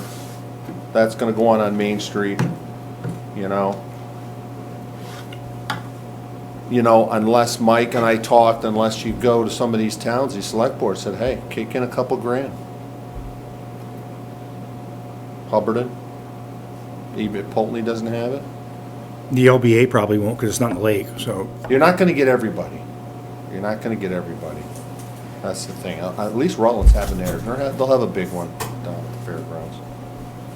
Well, the same company that's doing ours is doing Rutland, and it's a bigger show, so they're dedicating a lot of their resources to that show. That's why their towns weren't going to get the 4th. Because Rutland's is on the 4th. Right. Okay. And Mary Drogi has a question. Yeah, let's, Hi. go ahead, Mary. Hi, I think it would be, can you hear me? Yes. Absolutely. Yeah. I think it would be really terrific if the 50/50 could benefit something in our town, like you're just saying. So of course I'm thinking of Friends of Rec, but also you mentioned food trucks, but maybe there could be like a community group doing a concession of something that's not available in the food trucks. I think that would be a way to get some money back into the community from this. So that's just a suggestion off the top of my head. Thank you. Thank you, Mary. I mean, we do have time. I would say by, May, when things got really solidified and everything else, whether you maybe, if you do, they're doing a 50/50 up there. I think that'll be confusing. That means everybody's got to stay until they receive it. If you're not there, they don't call you when they do it up there. Yeah. So. Well, if you're not there. Who determines that? Who determines what the 50/50 goes towards? Lori said it's going to go to cover their costs. Oh, okay. So maybe a local community group could benefit from some kind of concession sales. Right. So there will be some food trucks there. So or you already have Roxy's. I'm sure he'll probably open up for that day, and then they usually have the one over on the far left. And then they even had some on the outside on the grassy area. A lot of events, they'll have a number of people cooking there. You know, the other thing, I think, we could do a couple of things. You know, I'm just thinking things out loud, like, you know, we could do a raffle ourselves and offer a prize and do that prior to July 4th, like, you know, the next 2 or 3 months. You could do the coin drop. There's a couple of ways, you know, will we make 10,000 out of it? I don't know, but anything will help. The thing about the parade is, I'll get you guys, yeah. it's a Friday. I'm not sure how many people all get July 3rd off. I haven't talked to Pete about it in detail, but is if the parade could be later in the afternoon, because there's another town that's having a parade too that day. You got a visit from Mr. Turner? Oh, yeah. Yeah. I'll tell you about that conversation. Yeah. My thought was if we have the parade later and end it in enough time that people can mingle around the village and spend some money in our community, or head up to the university and tailgate or use the vendor trucks, listen to the music, all that stuff. But I wanted to try to time it so that we have this little gap in between the parade ending and the fireworks, or enough of a gap that we get people to spend some money in town. I mean, there's gonna be a lot of traffic, and if people can go to one of our restaurants or facilities to get stuff, that would be awesome. Well, I think the 3rd this year is the national holiday. It's gonna be on Friday.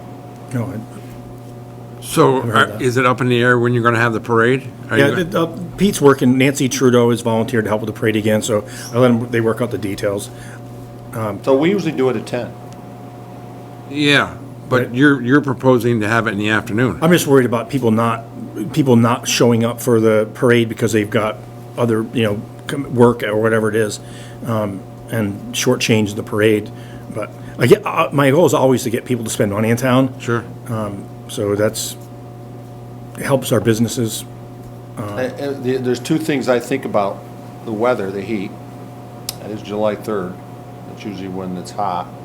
So that's why most parades are in the morning. And then availability. That's another thing, at least for the parade side, as I coordinate the parade,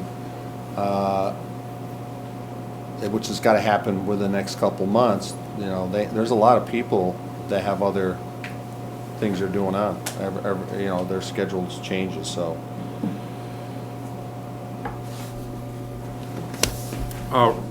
Roy, first, go ahead, Roy. And there's a lot of parking places up there.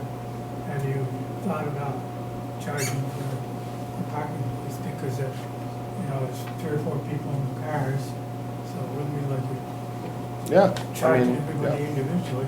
Do it like a drive-in. We could. I think there's a bunch of ways. Maybe we have to brainstorm that. What do you think, Mayor? You're the. So, 2 years ago, Mary Drogi, hopefully you're on, still, I think it was 2 years ago, Mary Drogi was in the little parking lot at Crystal Beach where it's paved, and Bob and I were on the northern parking lot, and we collected a lot of money. Can you come up to the podium, Mary? Because they said they can't hear you. So we collected a lot of money that year. Bob and I were in the northern parking lot at Crystal Beach, and I believe it was Mary Drogi, and maybe somebody else was there. And Mary's parking lot filled up, and nobody was going anywhere. But our parking lot was a little bigger, and people were pretty generous. They were giving $5, $10 because, as Roy is saying, it wasn't one person in a car, it was a carload because everybody knew parking was going to be hard up there. But if we could we now, for Friends, we have badges that we could pass out with a logo on them and they say volunteer. And we could possibly get some people spread out in those parking lots, like Roy is saying, and the chief is saying, and, have our buckets out and explain, just how much this is, and that, our town's flipping the bill, you know, just like when I sit out here on Sundays and people talk about having to pay $5 to come in, I explain, well, you know, we wish it was nothing, but, you know, we're paying for this, you know, and so it's a nice conversation, and it doesn't have to be crappy, and, you know, people are in a celebratory mood, and when they come up to the 4th of July, and they're usually pretty generous. It's good to hear. Yeah. That's good. And like Roy said, we could really spread out. Yeah, it's better than charging by the ticket, charge by donation. Well, that's what it is. We don't want to make this too complicated, but even if, you know, I don't know, 1,000 or 5,000, I don't know what that would come out, but still, better than nothing. Well, there was this $6,500 increase this year in the fireworks, so if we could get close to that, that would help offset what the taxpayers are. Well, this all hinges on March 3rd. If they vote for it. If they don't vote for it on March 3rd, then there's no money, so it doesn't really matter. Okay. What else, Pete? That's it. That's it? Don't go too far away. Any more comments? Any more Zoom comments? No, I want to thank Pete, though, for reaching out to the university and getting that started, so thanks. Absolutely. I'm excited for it. This is like, I think it's going to be awesome. Yeah, it's the 250th anniversary. It needs to be. I hope the voters take that into consideration when they go up to the polls. Absolutely. Yeah. Absolutely. I know $20,000 is a lot of money, but. Okay. Doing the traffic ordinance, or are we doing? Or is it tobacco? Tobacco. So while you guys, before you start that, Bob, just letting you know, I don't know if Mike told you, I had met with the DLC people, both of them actually in this area. And then I called up to their headquarters, got a contact up there that handles all the violations. So I tried to get them for tonight. They were supposed to be done today. They weren't. In reference to the tobacco, liquor licenses of all the establishments, not restaurants, just stores, markets, in this town. I gave them the list. And that's in reference to when Mark was here, was asking about that. So I didn't get them today, but I did have a conversation of Katrina, who's also in this area, besides Brock, who's the fairly new one. The one establishment that she said in the past 3 years they've had the most violations when she's been doing it was the Castleton Deli at Sitco, right on a corner of 30 and 4A West. Okay. Just kind of giving you guys a heads up on that. Because Mark had specifically asked me that question, and I don't have access. I have to get them. I have to get them from them. But it's coming. You've asked for it. It is coming. Yeah. It is coming.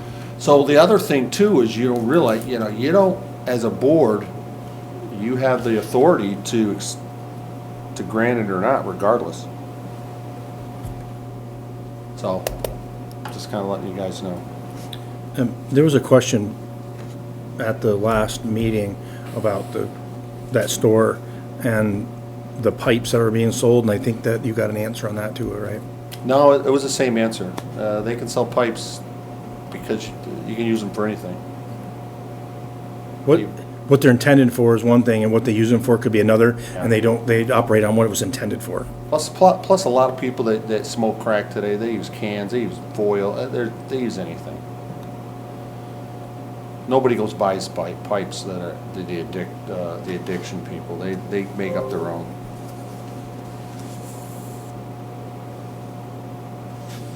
Help me out here, Pete, on these forms. Where does it say it expires? Is it? It probably does. I just don't. Well, they're good for a year. Yeah. So there should be a date.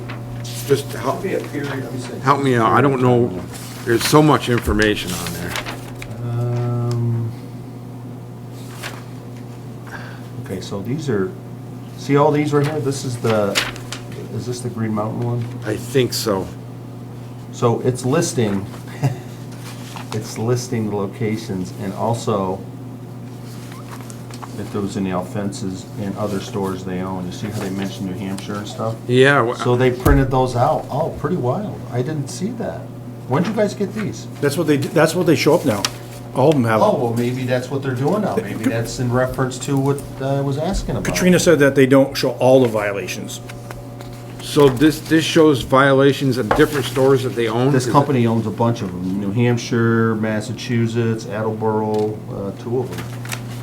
But if there's nothing below the violation, that means that they didn't have no, it's a hard time for me to follow that. Date of submission, 1/18/26. Yeah, they're a year. I mean, they're a year, so whatever the date that they submitted in would be starting it, I would imagine, right? Yeah, can you find that on there? Well, right here. On the back page. That's right here, date of submission.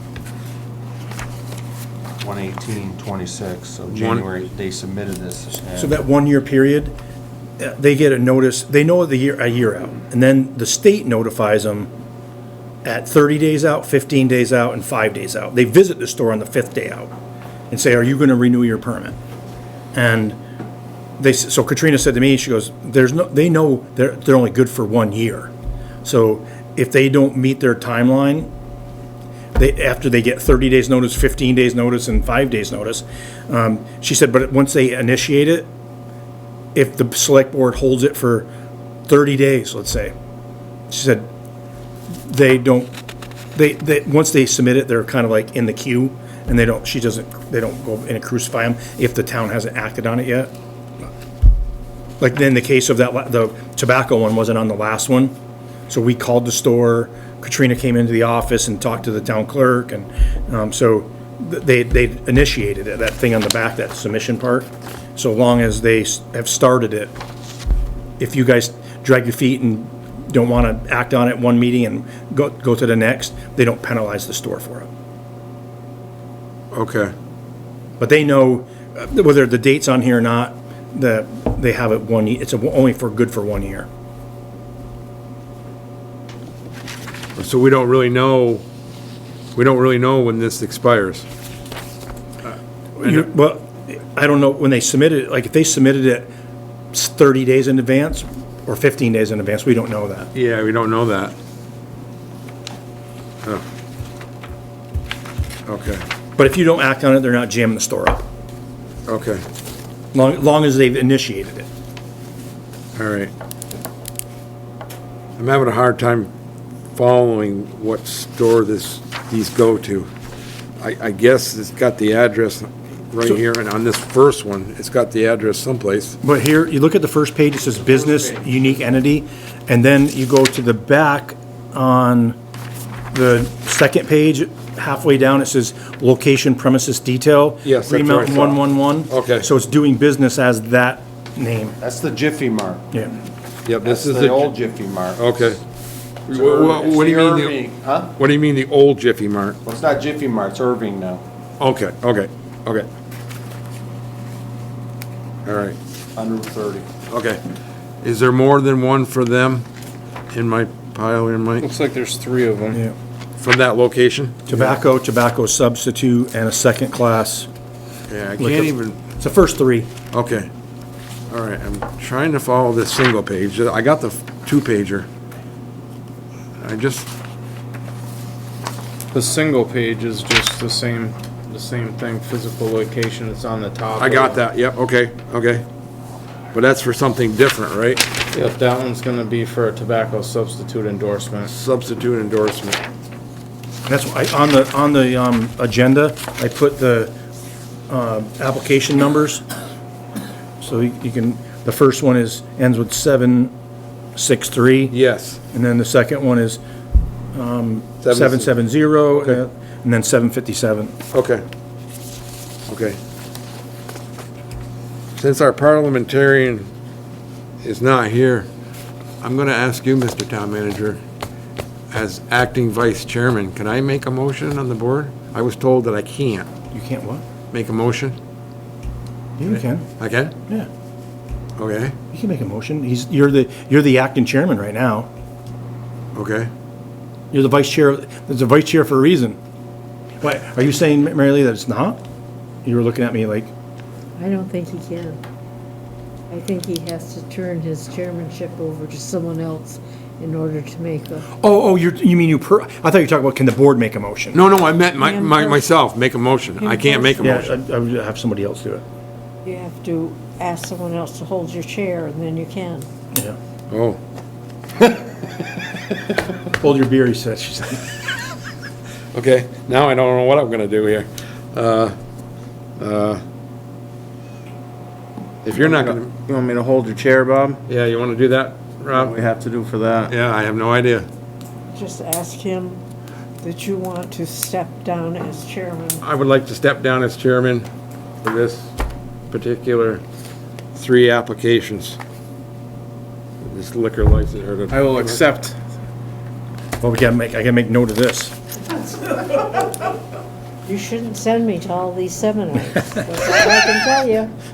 Well, we wanna do the right thing, so you're helping us out to do the right thing.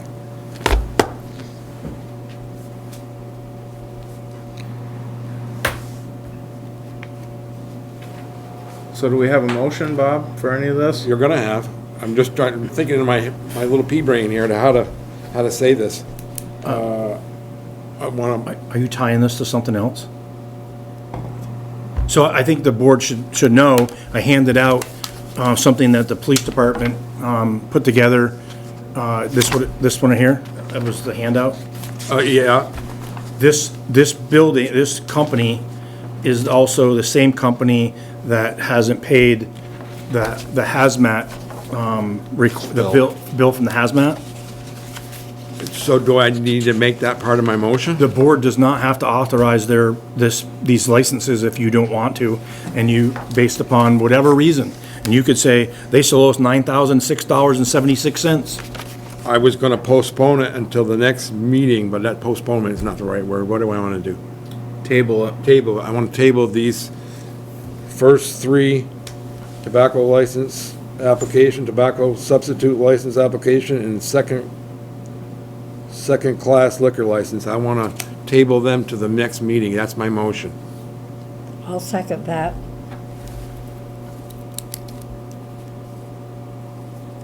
You're the chairman. You've gotta call the question. All those in favor? I was just enjoying the moment there. Thanks, that was painful for me, Mr. Steele.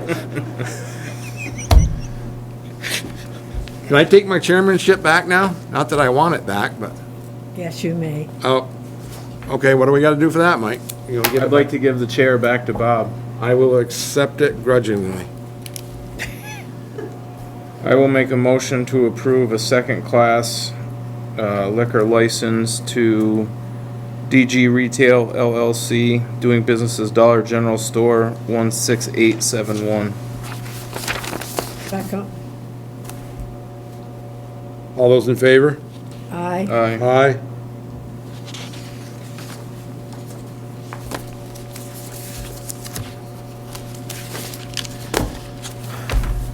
Okay.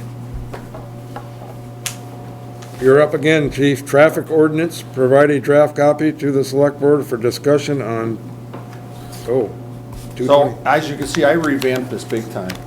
Remember the other one we had? It was like about, number was so outdated, formatted right, they had stuff in there they shouldn't have had. So you'll notice that, there's a lot of 23 BSAs with no numbers after them. Like if you go through the pages, like in page 1, you see like where it's under Article 1 definitions, where it says 23 VSA. Yeah. Has nothing after it. Like no other numbers. Okay. I got all those filled up on by hand, so this is just a draft, so I'm just letting you know if you have a question why there's empty spots after that. Okay. Because normally, like if you see under the statutory authority, what gives us the power through Title 23 and Title 24 is municipality to have this, but there's numbers after them. Okay. Okay, so just letting you know that. Thank you.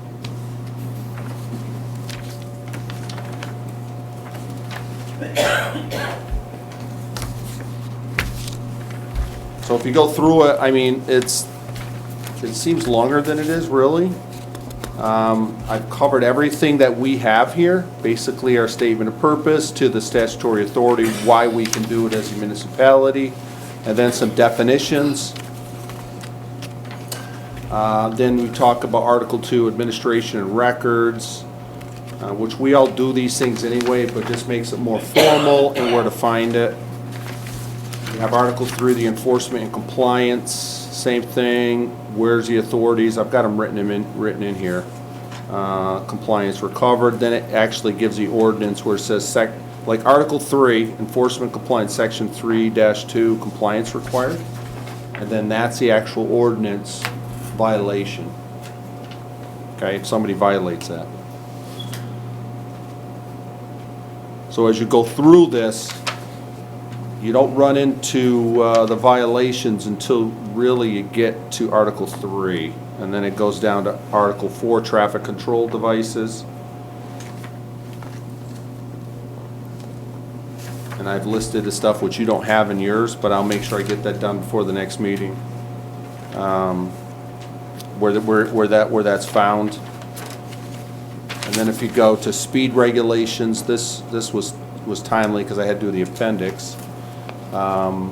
It just talks to you what we do, and it refers to a Schedule A under local speed limits, which is in the back, which you can look at. Traffic signal regulation, which is really the mechanical one. The only one we really have is the four corners, and that's controlled by the state, not us. Although I have a key to it to change the timing and stuff,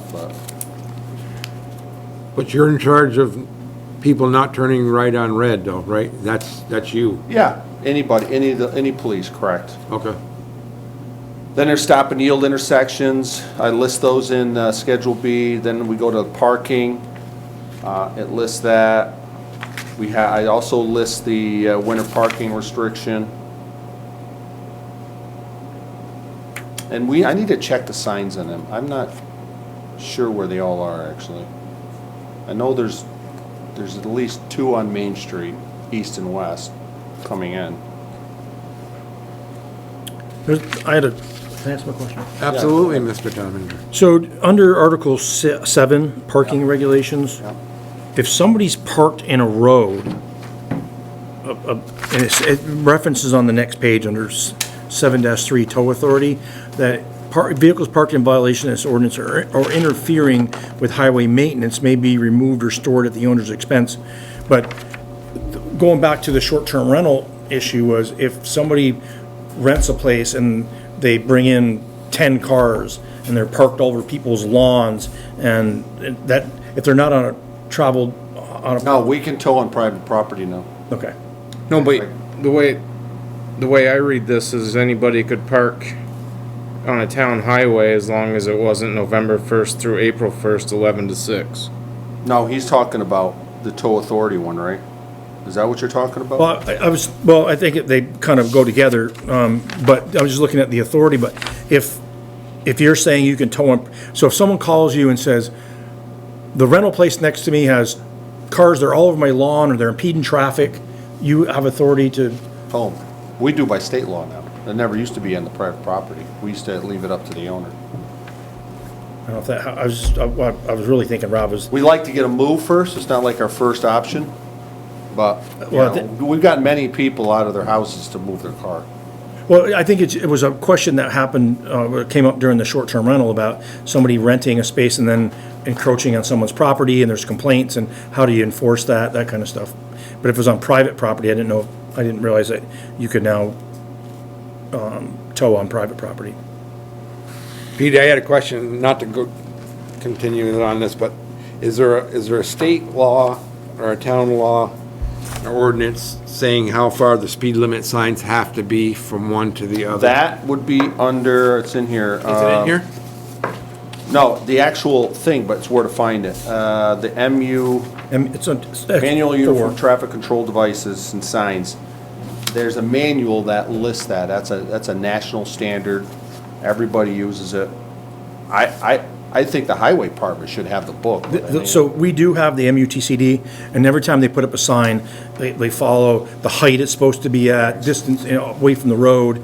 So it is a national standard, so we do follow that. Okay. I don't know in there where it says distance between signs. We do have signs on our own town roads, but I've never dealt with it, so it's something that I make a note, but, Well, I just wondering if there's a minimum distance between the speed limit signs, that if you stopped them for speeding, all the person has to say, well, your minimum distance between the speed limit signs. Yeah, they're in there. They're in there. They're They in have- there. They have, yes. Okay. Because that's something that somebody would question in a traffic ticket, That's right. especially the Route 30 ones, even though they're legal. Okay. You know for a fact they're legal. Yes. There's a lot of them. Those are state signs. State put those up. We didn't Okay. put those there.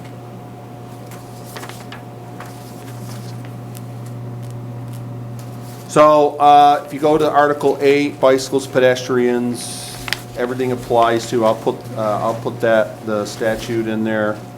Then we talk about the penalties and procedures, which it seems pretty short because it's referring to the schedule of fines under 9-1 for civil violations. That gives us all our, you couldn't name them, you couldn't put them all in here. So that's our reference to that. So people question it, that's where they would find it. And of course, the actual civil complaint, which is the VCVC, that we write those under. With the exception of parking tickets, we have our own parking ticket book for that. And then the speed limits, and that's something that, I have the older ones, and that's one thing I don't know on our most recent, I got some traffic studies on some of our roads that was conducted by the Planning Commission. But the engineering studies, I do not have. I know they've done them here, probably well before I came here. come see me on that. Have you found them? I found some files the other day in Christine's office that are old roads, and they have when the road was formed and the town voting on it, or the select board motions on it, the layout of the road. So I did find some, probably about like 30 files in there, so. Would the town vote on the speed limit of that Not the particular vote, road? not the, I was, like when they voted to make Bluebell Lane, and they built the road, there was engineering things in there, there was minutes from meetings, there was letters from the town, so I don't know what's in there, all the stuff that's in those. I just came across them on Friday of last week when I was looking for something else. Now, yeah, if you go to Schedule A on the speed limits, that's where the engineering and traffic studies apply, on the speed limits that are posted there.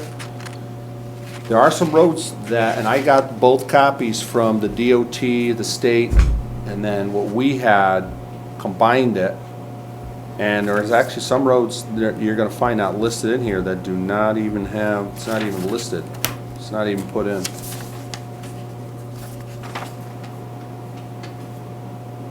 Like if you look at, what'd you just say, what was that road you just talked about?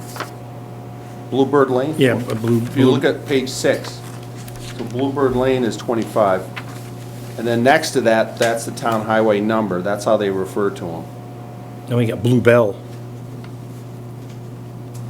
I thought you were just kidding. That's an actual road, Bluebell? Mm-hmm. That's up off of Well, Point of Pines. Yeah. That is private, and it's not listed in here. Bluebird is not private. Bluebird is That's off Eaton public. Hill West, right? And then if we go to the stop and yield intersections on page 8, Page 8. all the stop sign, yield signs. This took me a while to get These are all them page 1. Oh, no, there's 9. Page 8. So if you look at Johnson Spooner, which actually does have a stop sign, but it's not legal. It's not legal. The one on the corner. You know, when you go into off Float Bridge Road and you turn into Johnson Spooner, Oh, yeah. the one that's coming this way, it's not even listed. The one that I never stopped for? Yeah, I the one just that go nobody flying around the stops, corner? and the one that nobody stops for. So there's a couple in here that I have to find some more about, that I don't have anything listed on them. like Pond Hill. That's a small section of the road up there. Because Staso turns into Pond Hill, then Pond Hill turns into Piontek. Okay. No, serious, because that's Pulteney.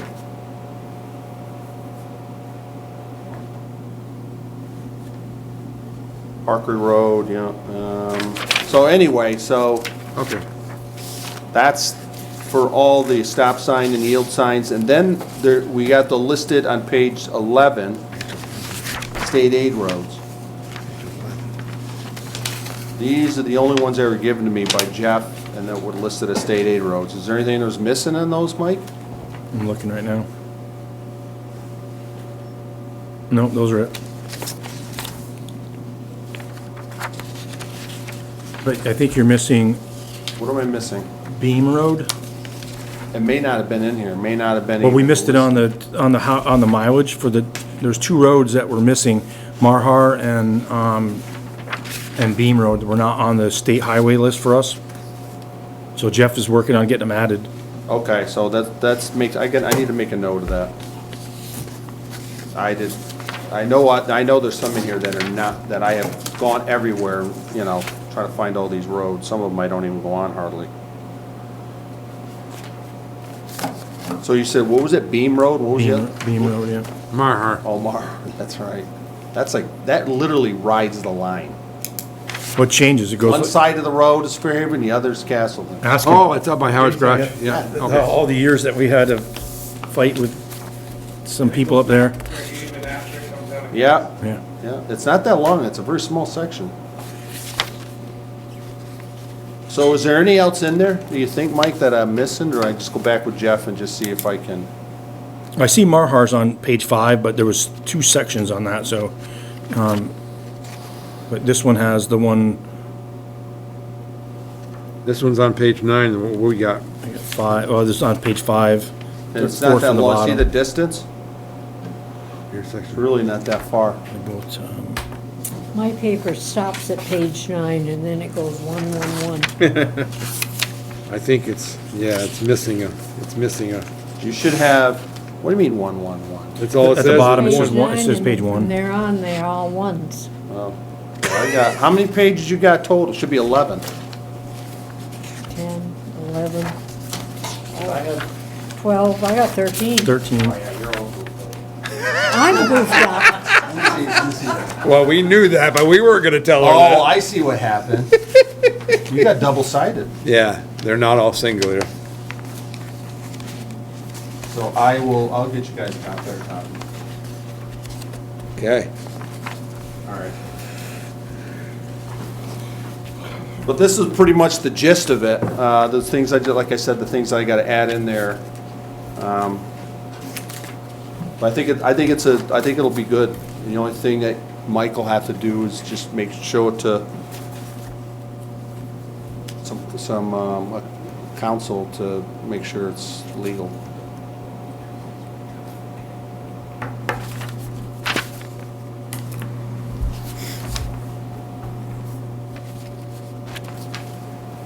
Any questions on it? I had a question. Meadow Lane, is that, you guys plow Meadow, don't you? Or no? Yeah. Is that not in there, Mike? I've been going through it, I haven't found it yet. I keep seeing Crystal Meadows and it stopped me in my search. Beam Road might be in question because that's one of the ones that may be private. Now what? Beam Road may be, I was always told it was a private road that we maintained for whatever reason. Well, I found all the documents on it, I gave them to Jeff, so there was something on Beam, all of the town taking over Beam Road, so.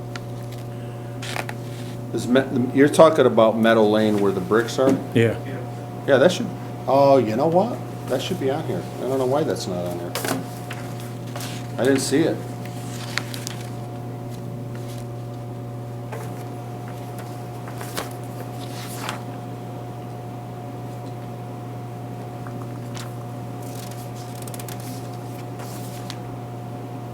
We'll have to scrub this one, Pete, I think we'll sit down with Jeff.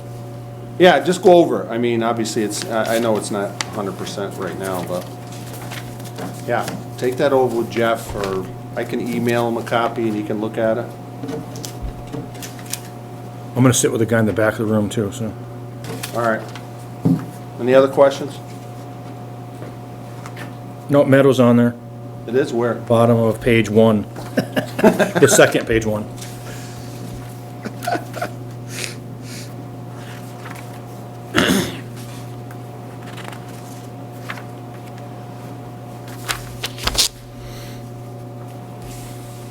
Where do you see it, Mike? But the bottom of the, you got page What's 9, next to it? What's on top of it or whatever? Blue Cat Lane, and Spooner points up from that. Oh, Meadow Lane, intersection of Town Highway 4. Is that what you're looking at, Mike? Yeah, so on the sheets that you guys, the board has, it's got page 9, then you got page, the next one's page 1, so the second page 1. Yep, I got it. Okay, so yeah, all right. All right, thank you very much. Thank you, Chief. Thanks, Chief. Thanks, Pete.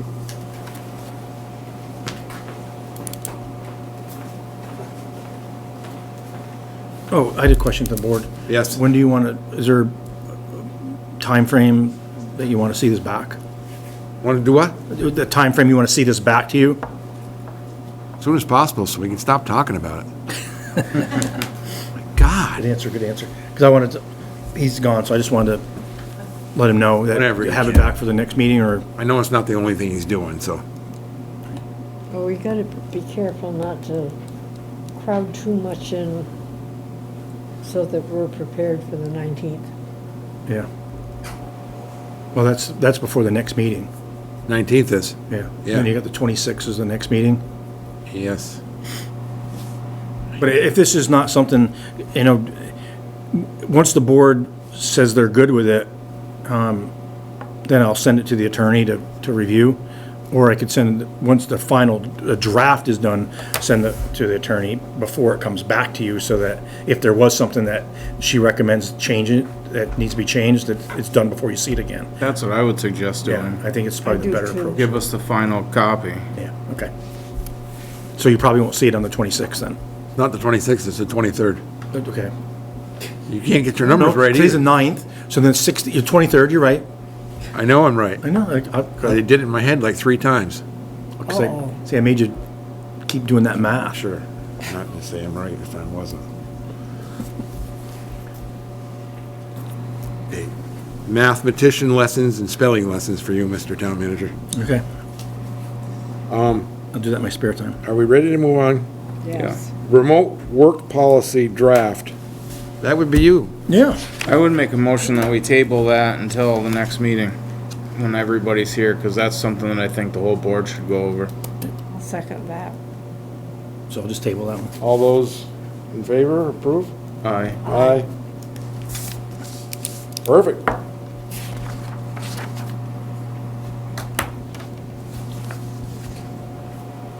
Rather than you have to explain it all to us once and then have to explain it to us again. I gotta remember what to pull out of this packet and move to the next packet. Yeah, that's a good idea. So you're right across the top of that whole. Okay. All right. Oh, local option tax. Miss, in facts, public and select board comments.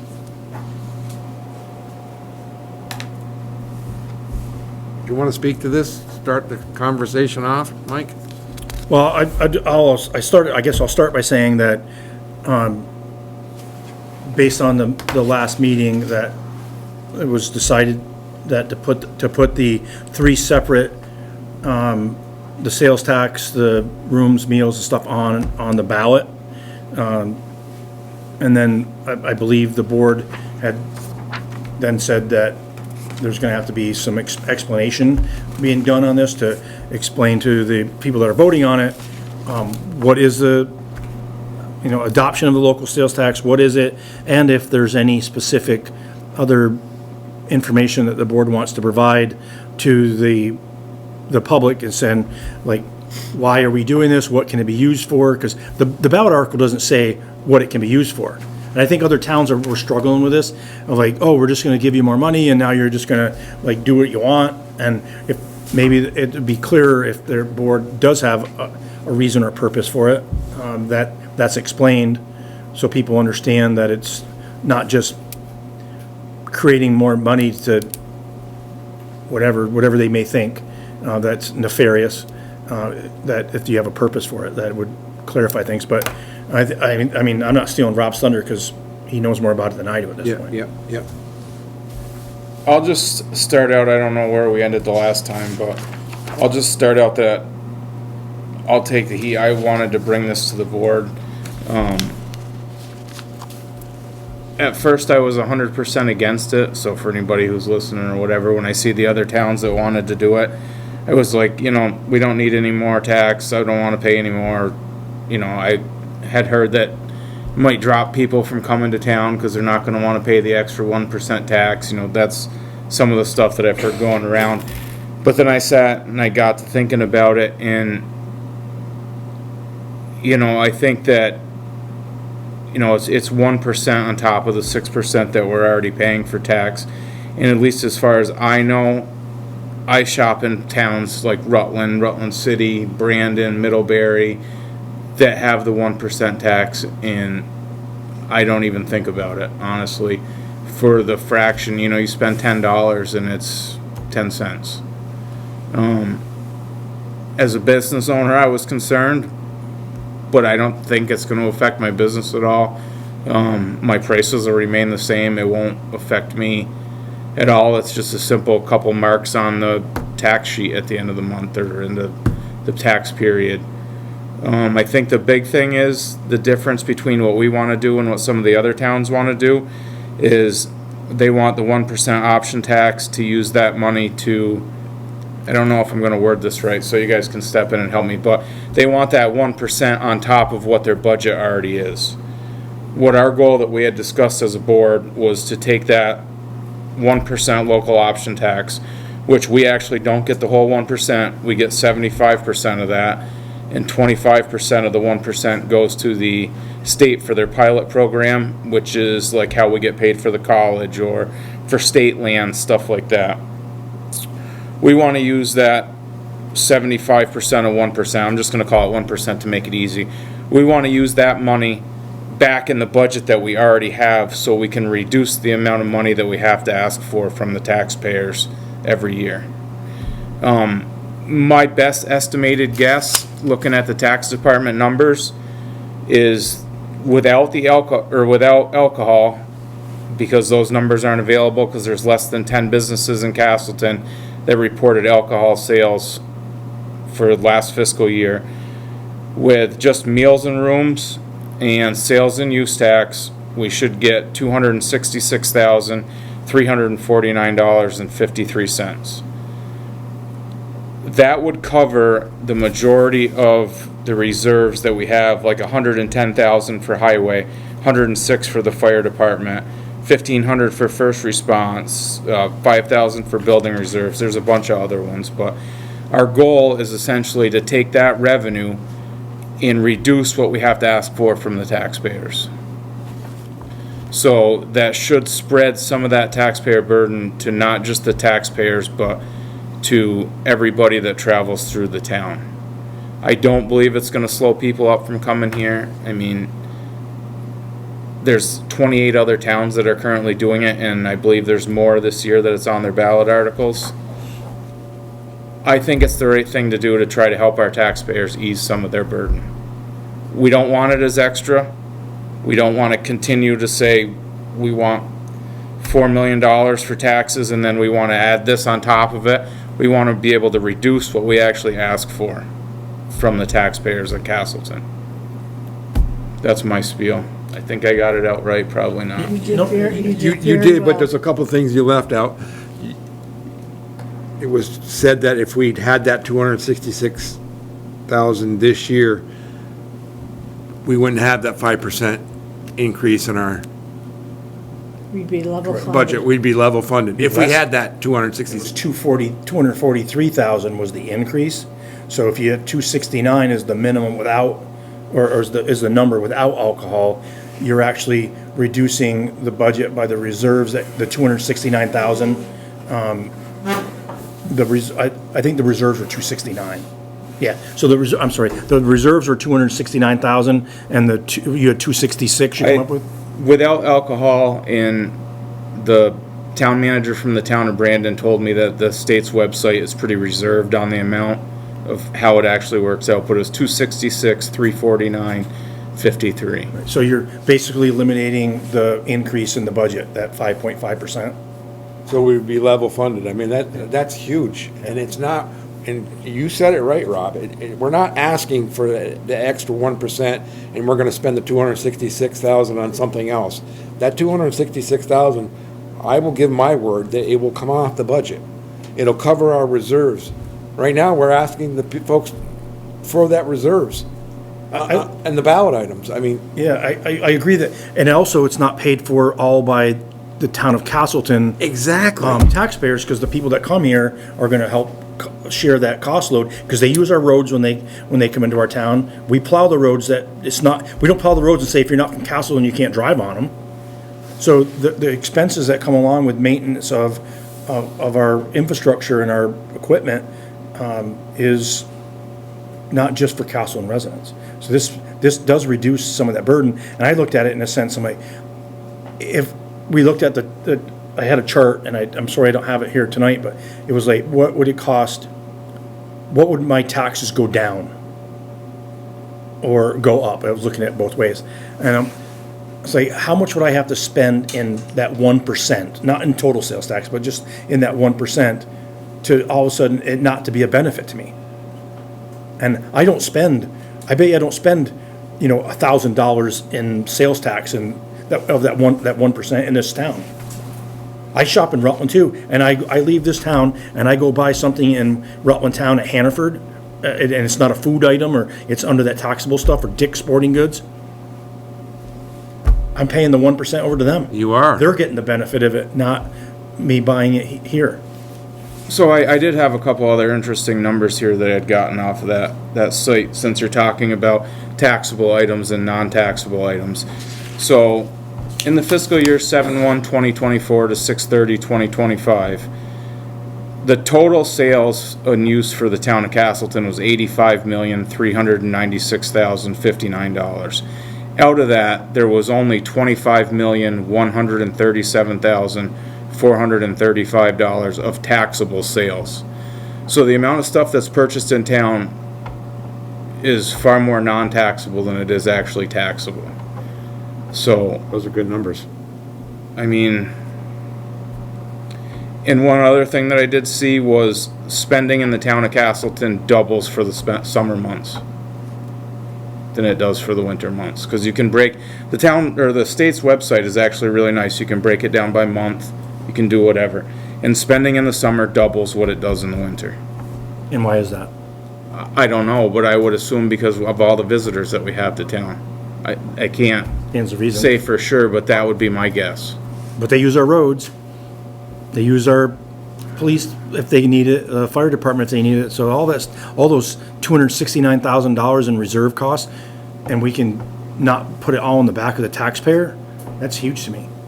I don't think I'll ever pay enough sales tax to say this doesn't that 1%, the benefit of dropping the budget by $269. I don't think I'll ever spend that much in sales tax to say it's not a benefit. There's also to consider that there's a lot of renters that don't pay taxes. They don't pay property taxes, but they're still buying stuff here, there, and everywhere. The university, for that amount of time that anybody's in town, they do something that, they buy something that's taxable, they're helping contribute to this amount of money that you're asking to take out of the budget. As they should. Well, I'm saying it's a positive. Yeah, but I'm just, for the folks out there, as they should. I think the people that will fight this and say, if you go to another town and you buy stuff in those towns that are having, like Rutland City has their own, it's not the state one, they have their own internal sales tax stuff. And then Brandon, whatever. If you go to that town and you spend money on any taxable item, you're just paying that town the money. So they're doing whatever they do with their money. And like I said, I think I would be 100% against it if we had just wanted it on, as far as extra funds go. Absolutely. Like, oh, we need another $300,000 to, put sidewalk, I'll use sidewalks because I hate sidewalks, but we need $300,000 to put sidewalks from one end of town all the way to the other, or, wants versus needs type of deal. I don't want to take $300,000 just for something that we want. Yep. It needs to go back in to help the taxpayers.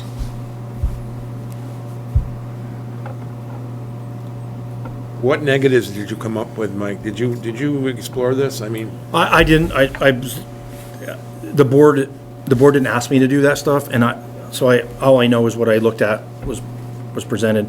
But I know that a couple of the people that aren't here from the select board, did ask some business owners how it would impact them.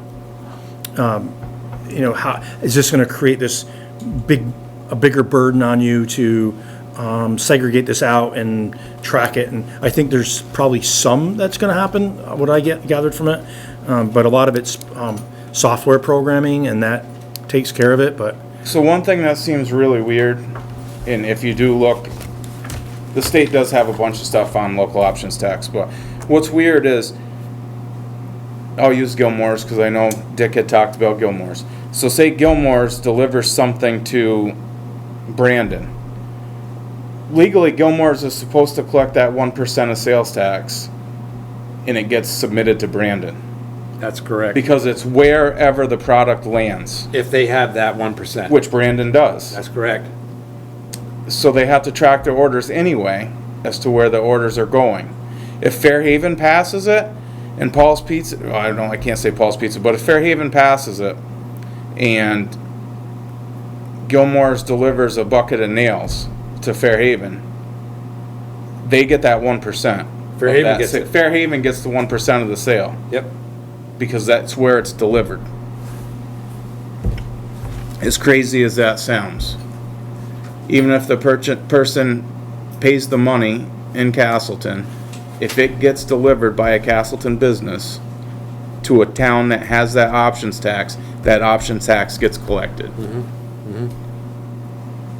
Now, that's like all your Amazon and things like that. We're gonna get the tax on. Correct. I spoke with a local business, and one of their big concerns was just what you said, Mike, just a second ago, is the nightmare of the software update. I'm not a computer person, but I don't understand that. I don't understand why it's not. They talked about, spending thousands and thousands of dollars to get their systems all. I don't know what you found from the other towns, if you spoke to the other towns, but I'm personally gonna have to go out to the businesses of the towns that already have that and ask them, did you have this kind of issue?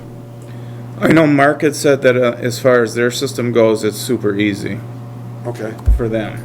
okay. For me, that doesn't deliver anything outside of town, it's super easy. My wife said that she already has to fill that stuff out. It just asks you, does your town have a local options tax, yes or no? And there's another section that says, have you delivered to the XYZ town or whatever. Okay. Well, this particular person said, oh, it's gonna be a nightmare. We don't know what it's gonna cost for our computer programmers to come in and change this all around. I just didn't see it. I don't see it, but. I mean, in theory, I don't know everybody's system, but in theory, it should be being tracked as to where they're going already anyway, because we have towns close by that they're required to collect that tax on. Right now, if the customer comes to a business in Castleton and picks up their stuff, they don't pay it. Correct. But if that business delivers it to their town that has the local option tax, then that business has got to collect that option tax. Correct. Yeah, and I'm not convinced that our businesses are doing that. So, but that's here nor there. It's, I don't see what anybody can come up with a big negative. I don't see it. I'm all ears. I want to hear from the people out there. I spoke with a couple people and they were ready to, cut my head off, but they didn't come up with why it's not feasible. because they only can hear that taxes are going up. Yeah, That's it's all that- they can hear. It's really unfortunate that there's not a lot of time between now and when they're gonna vote. That what Rob just said is not dispersed, and to have had this meeting at 9 o'clock at night, who's coming? We talked about that, and the thing was, nobody comes to our meetings anyway, You know, unfortunately. but I think Every time we have a people special were meeting. so concerned about it, I think we would have had more people here had it been early. The lady that was sitting next to me left. She didn't know it was gonna be at 9 o'clock. She said, would you tell them for me? They should not have done that.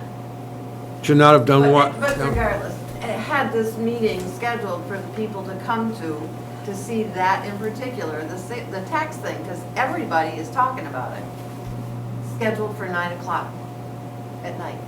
Well, that's I did that, the board didn't do that. I'll be honest with you, I haven't had anybody talk to me about it. Yeah, well. And I've seen 3 posts on Front Porch Forum, and that's it. So, But you're right. First of all, I didn't know, people don't know, unless they get the agenda like we do on email. That's when you found out it was 9 o'clock, and that was on Saturday.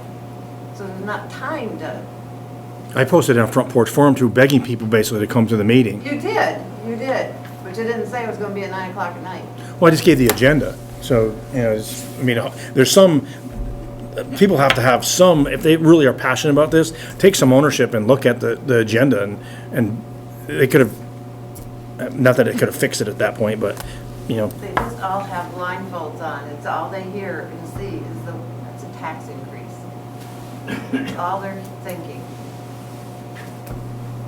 It's actually just replacing what you're I think responsible it's for. great. Yeah,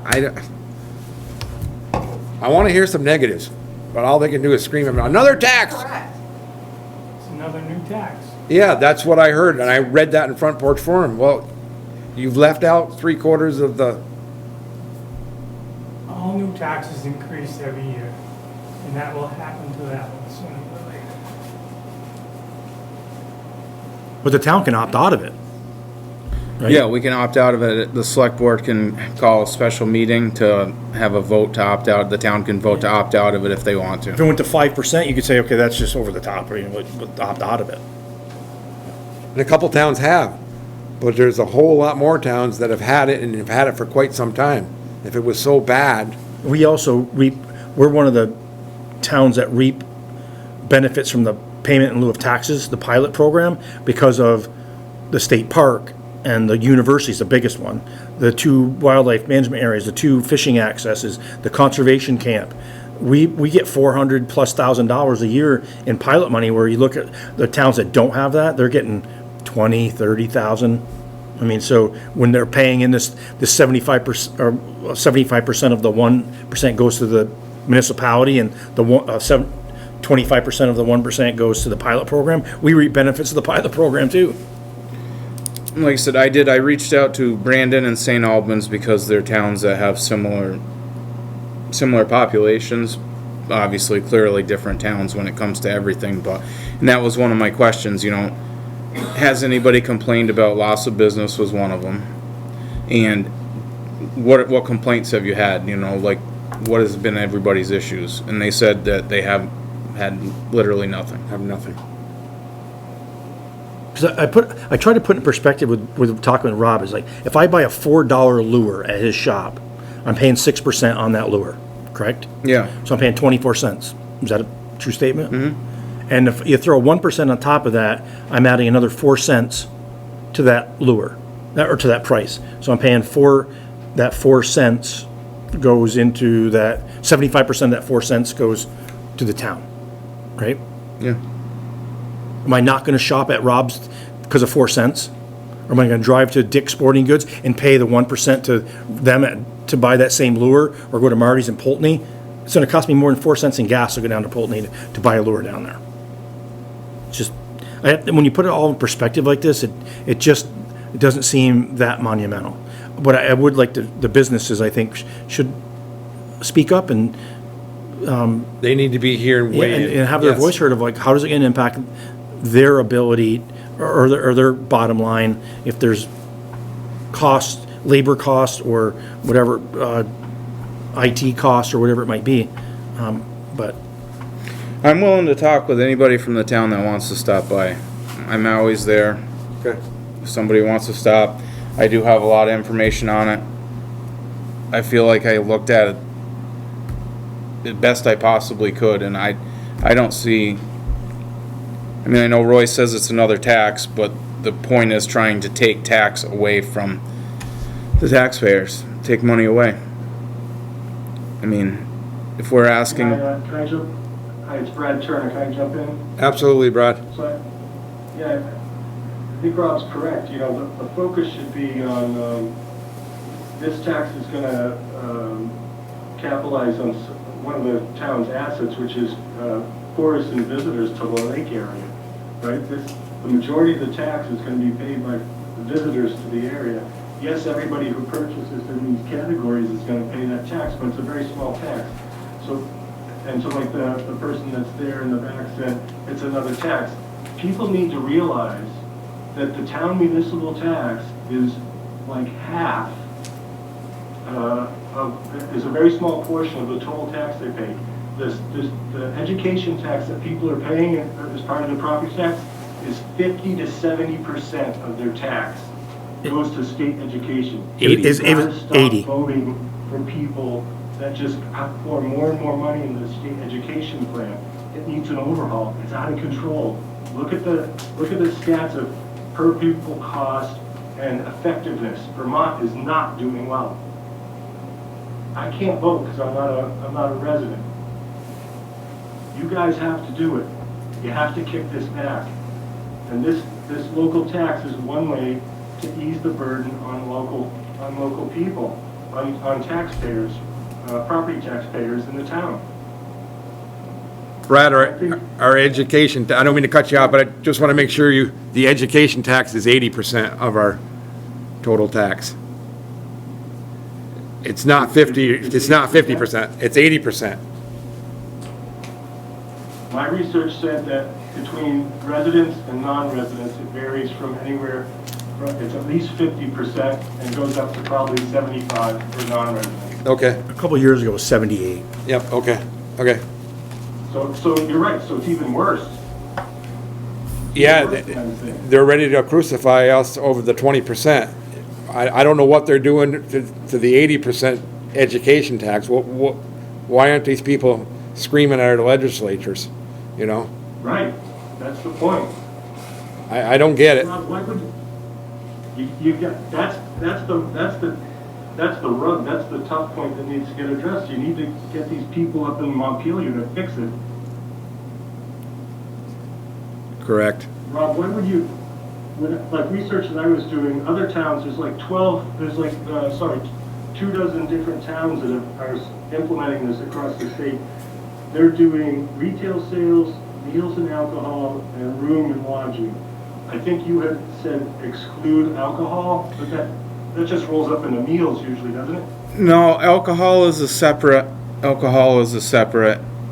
and some towns have it listed, others don't. So when you read through the literature, if there's less than 10 businesses that reported alcohol sales in the town, for privacy purposes, they don't put that funding in, or they don't show how much was sold. Correct. So I was using AI to do the analysis. So it was hitting the historical taxable receipts provided by the state of Vermont, and it broke it down using those categories. And yeah, the numbers I got are like ballpark to what you were saying. The audio isn't always good with this Zoom thing. As best I can tell, with ballpark the same. And that was it's saying that that's a conservative estimate. It could be even higher because you have, I think Mr. Combs was mentioning last time, you have this leakage with all these, between the, Amazon and all these external deliveries. Like you were saying, it's point of receipt that you're going to collect these taxes. So anybody that's doing online orders is going to, that entity that's selling to them is going to have to start collecting this 1% and reporting it to the state and passing on the proceeds to the town. So that's apparently like a big kind of wild card as far as what that is. And then the other wild card is these, these short-term rentals, and capturing all those. And so I think that, it could be even bigger than that. But I like your idea of applying it just to the taxes. And let me just confirm, that would be reducing the town's portion of the tax, so it would apply both to resident and non-resident taxpayers, property taxpayers, correct? Correct. To be fair? Yep. Anything else, Brad? I'd be happy. Oh, go ahead. Yeah, that's it. Okay, thank you. Anybody else want to speak to it? Anybody on, oh, go ahead, Roy. I have apartments right now, 2 of them. I can't hear you, Roy. I said, I have 2 apartments, and it's tough enough as it is to rent those. And if you go to short-term rentals, now you're placing another burden on landlords. And landlords right now have enough expenses to keep their places going and get an appropriate amount of rent. So I guess I might as well say it here, I'm not for this. Do you pay room and meals tax on your rental? No. Then it won't affect you. Well, I might if I change to Airbnb. Might have to start filling all kinds of forms. If you change to Airbnb, then you'll have to do a room and meals tax, and that 1% would just get added on when you submit it. Added on to the 6%. So I think room and meals is 10%. It's 10%. Or 9. No, room and meals is 9, liquor's 10. Okay, so room and meals would 9, so it would move to 10%. Move to 10%. Wow. Yeah, I gotta figure out how to do this, I gotta change my computer system at the Legion. Well, I'll be perfectly honest with you, my cash register is set at 6%, and I've been using that same cash register for 27 years, and I don't have the key to change the programming on it, so I'm kind of disappointed in that. So. Okay. But. And the other thing that's very confusing to the people right now is just, there's 3 different items as I understand it. In other words, is that correct? Correct. You have the sales and use, which is regular sales tax. You have rooms and meals, which would be rooms and meals, and then there's the alcohol one.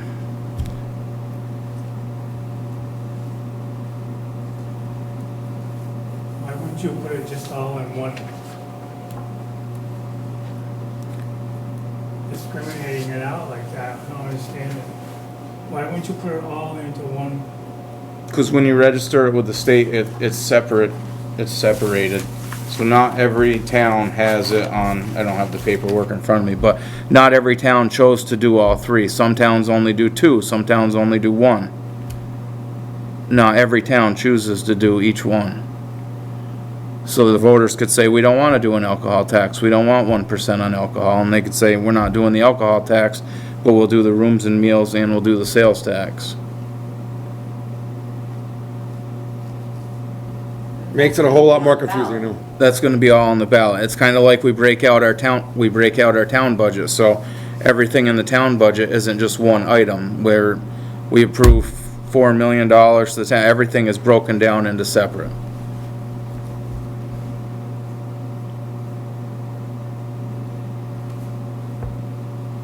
Okay. You're saying there'll be 3 items on the ballot to vote on for this 1%? Correct. The room and meals, the... Okay. Sales and use, and then the alcohol. Is that the 3 categories? Have we set 3 separate things? Yeah, it'll be Article 58, 59, and 60. 58 will be, shall the town vote to authorize the legislative body to impose a local option tax for 1% sales tax according to 24 VSA 138. Article 59 will be, shall the town authorize the legislative body to impose a local option tax for 1% meals and alcoholic beverages tax? And Article 60 will be, shall the town authorize the legislative body to impose a local options room tax? So those are the three 1% option taxes the state allows. And just as you said, when they see that tax, nope, and it's gonna be a shame. It's gonna be a crying shame.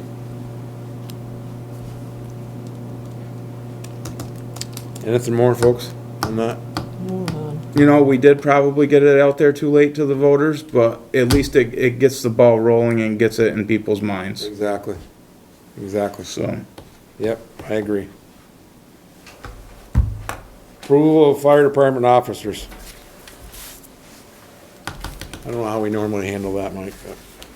On this one, the names are on there. Okay. And they all ran unopposed at this point, or they're the same people that were voting are the same ones that were there last year. Okay. I would make a motion to approve the fire department chief to Heath. Do I have to do them all at once, or can I do them all You at can just once? roll it through them. I would make a motion to approve fire department officers Heath Goyette as chief, Dan Ducharme as first assistant chief, John Alexander as second assistant chief, and Chris Freda as captain, and Joey Smith as lieutenant. And that's a one-year appointment, right, Heath? They're all 1 year. For a one-year term.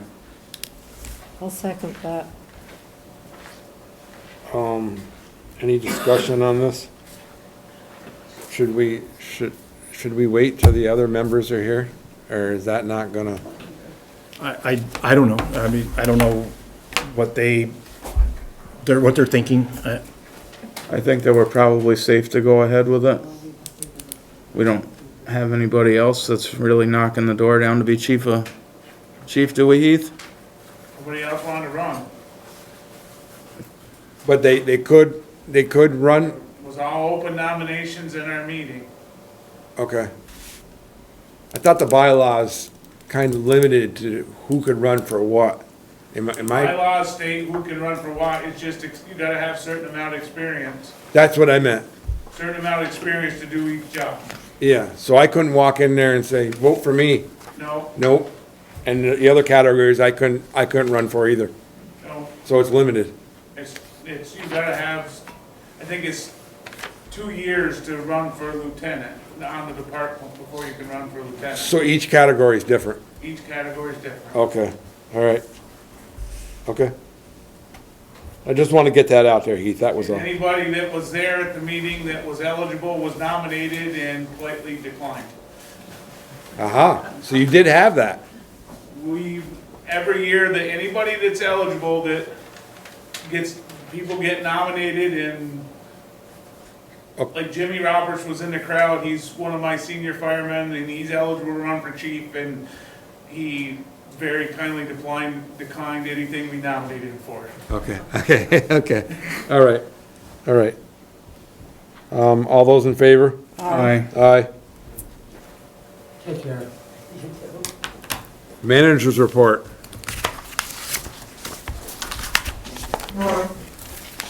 I'll just breeze through highlights. Sure.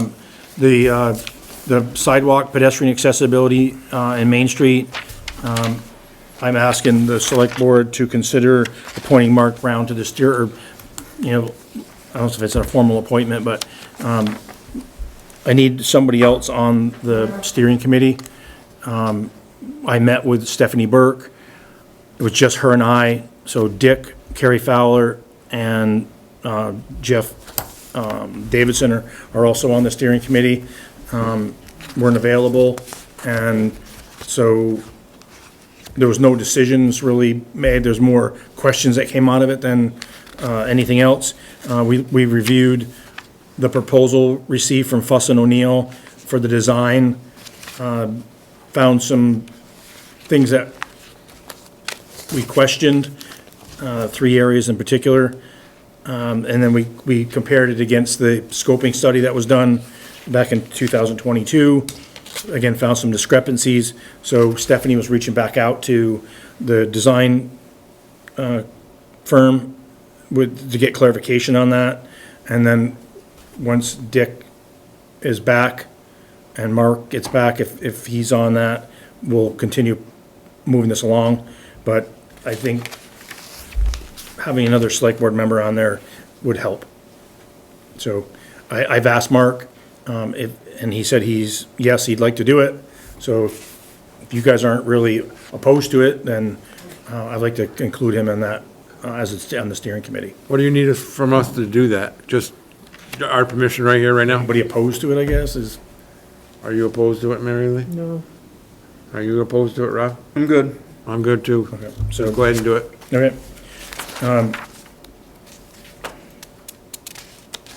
We talked about it earlier, Mountain View Earthworks, they were notified that they got the South Street trestle project. Talked about the excavator, the scale, so a request for proposal went out to replace the decking and the cross members that need to be replaced on the scale. There's a meeting this Thursday, if that's the 12th, right? Yeah. Yes. So on the 12th, there's a meeting at 9 o'clock for any interested contractors that want to meet. I talked to Bill Lyle. Heath talked to a couple other, Terry Morris, another guy. To be there. At the scale. At the scale to talk about the scope of work.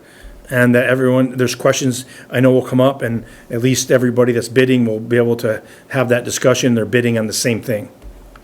And if there's something that comes out that needs to get changed in the proposal, we'll do the addenda and get that posted and get everybody a copy so that in the end, everybody's bidding on the same thing. Good. You do know the transfer station's open on Thursday, so Yeah, they're just gonna. I don't want one of you guys getting run over. No, well, I think they're good enough to not stand in the middle of the scale. Okay, okay.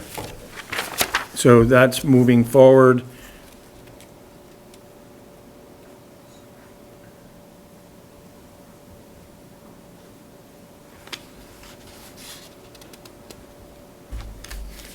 The Depot Terrace, Casella Construction was notified that they received a bid, and so that just wait until the weather is good enough to start working. Crystal Heights, the parcels of land, I owe this Mike Farbman over at the Foster Sargent's Appraisals some information. I haven't got to it yet, to get that to him, so when good weather comes and we're gonna go walk the land. So that was what the board asked for, to appraise the value of those 3 properties. On page 11, we already talked about the wastewater plant. You approved to buy that part. They've done a good job cleaning up the place with getting everything in a flammable cabinet, so that we don't get OSHA violations on that. So pleased that they got that done. We had to buy a part for the New Holland mower. They went to move it and do something, and there's a part $550 part that needs it's a part of a piston or a hydraulics. It hadn't moved, but why it broke, I don't know. Talked about the Dodge and the trackless already. Talked about the conditions of the road and what we're gonna do to alleviate some of the complaints. Just again, I'll reiterate, the paving on Route 4A from Sand Hill Road to the bridge east of the Amtrak station is still on track to start after July 1st of this summer. The state does that because it's a state road. Yeah, it's a state road, but town maintained, but when it comes to the replacement of these, like the paving and stuff, they pay for it. And then there's a part of that grant that was for the guardrails and stuff. A part of it was line striping, fog lines. So there'd be a pretty large section of roads that don't have fog lines on them right now. They'll get the fog lines, like Drake Road, where it drops off there. If we need to redo those, I think it was on there. But Mike, are they repaving Route 4A, the other section, like in front of Mike Holden's house? Are they, when is that scheduled? that's not on the docket for the next few years. I tried to get them to switch. Wow, And they wouldn't switch. wow. They said they have their schedule. That's, the engineers have been paid to do their studies to get this done, so it's worse than Main Street ever thought of being. It is. But it's not on their schedule but they are paving in Fairhaven, a section. So that it's not just Castleton for that route. There's a section in Fairhaven as well. Of Route 4A? Yeah. It'll probably be the good section, not the really bad section. Wow. Crazy.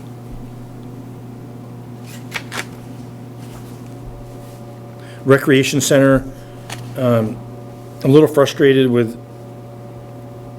what we're finding down there for problems. That really, there was no deferred maintenance kind of thing when we took the thing over. And, I talked to Paul McClure, and he said it's worse than he thought. He did a walkthrough of that too, and when you start peeling back the onion here, and the insulation, it's supposed to be R50 at today's standards. At the time it was put in, it was supposed to be R38, it's R20. And that's why the pipes froze above the ceiling. Wow. And he said he let the school know, and nothing was ever added to that. So that's why the doors are open to the classrooms right now, so the heat goes in there. Because we got a couple rooms that the blower motors need to be taken down and rebuilt, and Paul's on the docket to do that, but I don't want pipes freezing. So we got the doors open to let the heat go in there so we don't have frozen pipes. We had a leak in the roof. We had 2 ceiling tiles fall onto a little 3-year-old's head. No injuries, but the water backed up in the corner of the roof where the handicap ramp comes down and then it goes into the gym. It was right there in the handicap ramp, and it's right in that corner where the old part of the building and the newer part meet. And it backed up and got under the flashing, dripped down in there, soaked the ceiling tiles enough to where they got heavy enough to fall. They fell. McClure's came, they cleared off the snow, and they found out what the reason was and said, keep the snow cleared off it, and we'll have to adjust it in the spring. Just keep the snow snowpack off it, so when it melts, it doesn't back up into it. So Micah knows about it, and I told him to buy some of that, those ice crystals from Gilmore's, and, keep them up on there to help try to keep it thawed out. Are you keeping the to-do list, or? Oh, yeah. You are? Oh, yeah. Okay. Yeah. Okay. Yeah. The water tank, the hot water tank, ruptured. It's 25 years old. It's one of those oil-fired hot water tanks, so it's commercial. And it leaked. Paul went there. He said, I'll get a quote for you to replace it. And I said, can we replace it with electric? And he said, it's not going to be as efficient, and the distance it has to travel. And he said, I'll get you a quote for the new one. You tell me what you want to do at that point. But that just happened last week. It's only the toilets and people washing their hands anyway, so do they need hot water? The big thing was the wash hands with, but the showers aren't being used right now. That's why I said to him, can we just get away with electric one, because we're not using the showers. He said if you use the showers, then there's no way.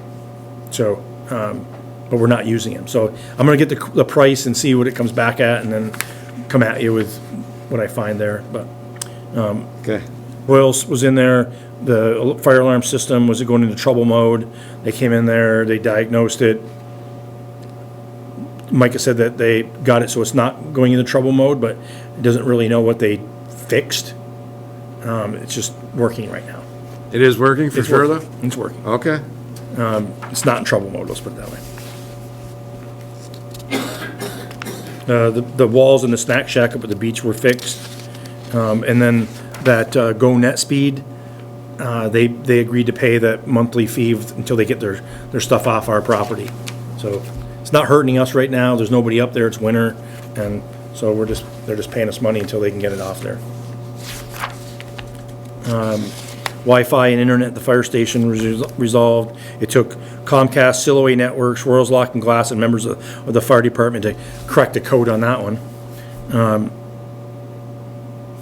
Paul did fix the boiler, but just to reiterate that that boiler is not manufactured in the United States anymore. It's in Russia, and the parts aren't available, only what's been on a shelf that they can find. So Paul said, if it comes to a point where there's a part that I can't find or can't be manufactured or something to fix the problem, then we have to replace the boiler. And he said it was only like a 10-year, that boiler was only like a 10-year boiler. So, It's been way past that, probably.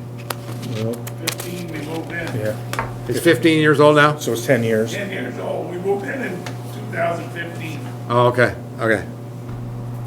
Oh, boy. The EOC, I'm on page 20 and 21. What the hell I did with mine? Oh, right here. There's some work to do left upstairs in the EOC. I've got to hang some mat boards. But all the radios were done, the antennas put up, so all that stuff's operational. Still need to get stuff done to Legion, the inspection to make it a Division of Fire Safety inspection for a shelter. And Pete and Cindy L are working on that. It's been a year. We got to get this thing done.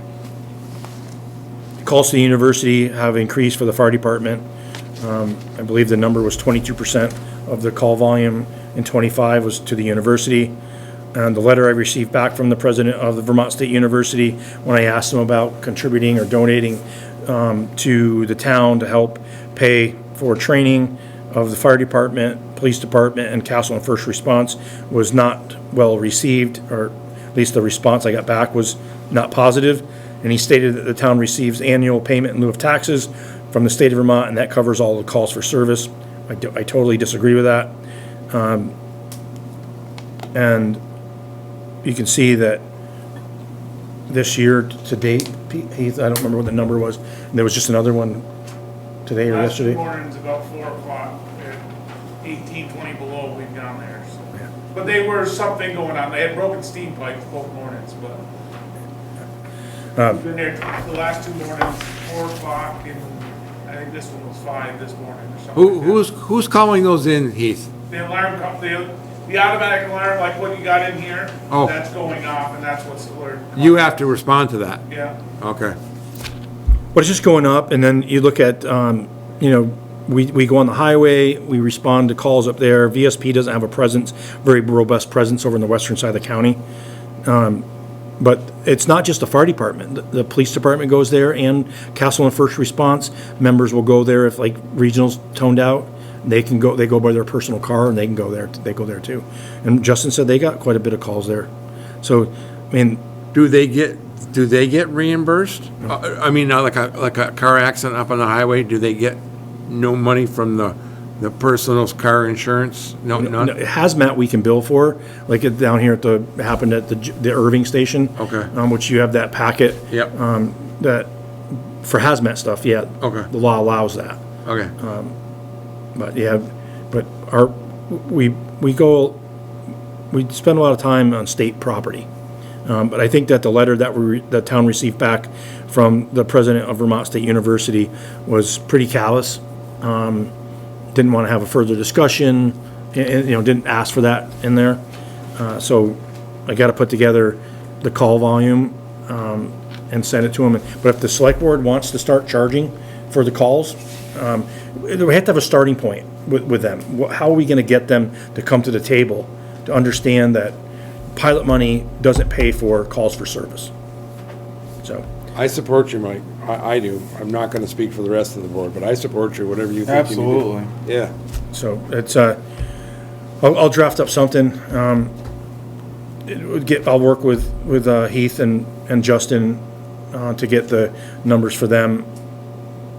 I think they're reporting each month now, but maybe some historical data. But something's got to give at some point, especially when the cost. I mean, look at with the fire department, the cost of equipping one individual went from $3,000 a few years ago to $6,000 now, and the price keeps going up, and they're like, pilot, you get pilot money. That's not what pilot money is designed for. So, well, more to follow on that one. One more thing the taxpayers should be screaming to the college about is getting reimbursed. I mean, this is the stuff that they need to scream about. Yeah, and, I mean, that was pilot, a private entity, that pilot loss portion's only like a quarter of what it used to be anyways. I don't know what the new data is, but pilot money, if that was a private entity that Bob Spalding owned, them buildings, what the town would get in taxes compared to what they get for pilot money. Exactly. oh, it's exactly. definitely a lot less Yeah. in pilot than if it was taxed as a residence or a business. So, I'm not sure if they finished the wiring on your truck, Heath. There, I know they're here on last week. I didn't hear from him after the day was over, so I don't know. That was on the new pickup truck. Kerry Fowler repaired the air compressor in the fire station. I don't know about the gate. You asked about the gate up there. I asked Jeff to follow up on it, but then we had that storm, and I don't know if he has, but I haven't forgot about it. No, that's fine. And barring your questions, that would be it. Questions for Mike, Mary Lee? None. I'm good. You're good? I think I'm good too. With some purchase orders. Yes, you want to do those, Rob? Do you have? Yes. That's what I don't know. You've had enough? Is that what you're saying? Yep, Your fund meter's pegged? yep, Did you win today? I did. Good. $5. I came in fourth. We're gonna take that in pilot, or in, local option tax. Fifth in points. We're gonna put a 1% tax on all gambling. I came in third. Wow, good. Thank you, Heath. Yep. Night, everybody. Good night, guys. I would make a motion to approve purchase order number 054489 to ADS Customer Support for the sum of $2,353.02. That's our annual service level telephone agreement For the PD. for the police department. Second. All those in favor? Aye. Aye. Would make a motion to approve purchase order number 055064 to Earl's Truck Repair for the sum of $3,000, and that was to pull one of the highway trucks back on the road. Second. All those in favor? Aye. Make a motion to approve purchase order number 055120 to A1 Sewer and Drain Service Incorporated, and that was to pump out the manhole on Cemetery Street, and that's for the sum of $2,087.50. Second. All those in favor? Aye. Aye. Is there one more, the new one? Or is that, you already took care of that one? Did We we? did one already. Yeah, okay. Way back. The one for, Bud Carpenter. Bud Carpenter, yeah, That sorry. was taken care of under sewer. Yeah, thank you. Okay, good. Can't remember that long ago. Yeah, we're way past your 9:05 or whatever the hell you said. I have no idea what you. How about we do, warrants now? 3 weeks, and I'm dying right now. We ready for warrants? Go.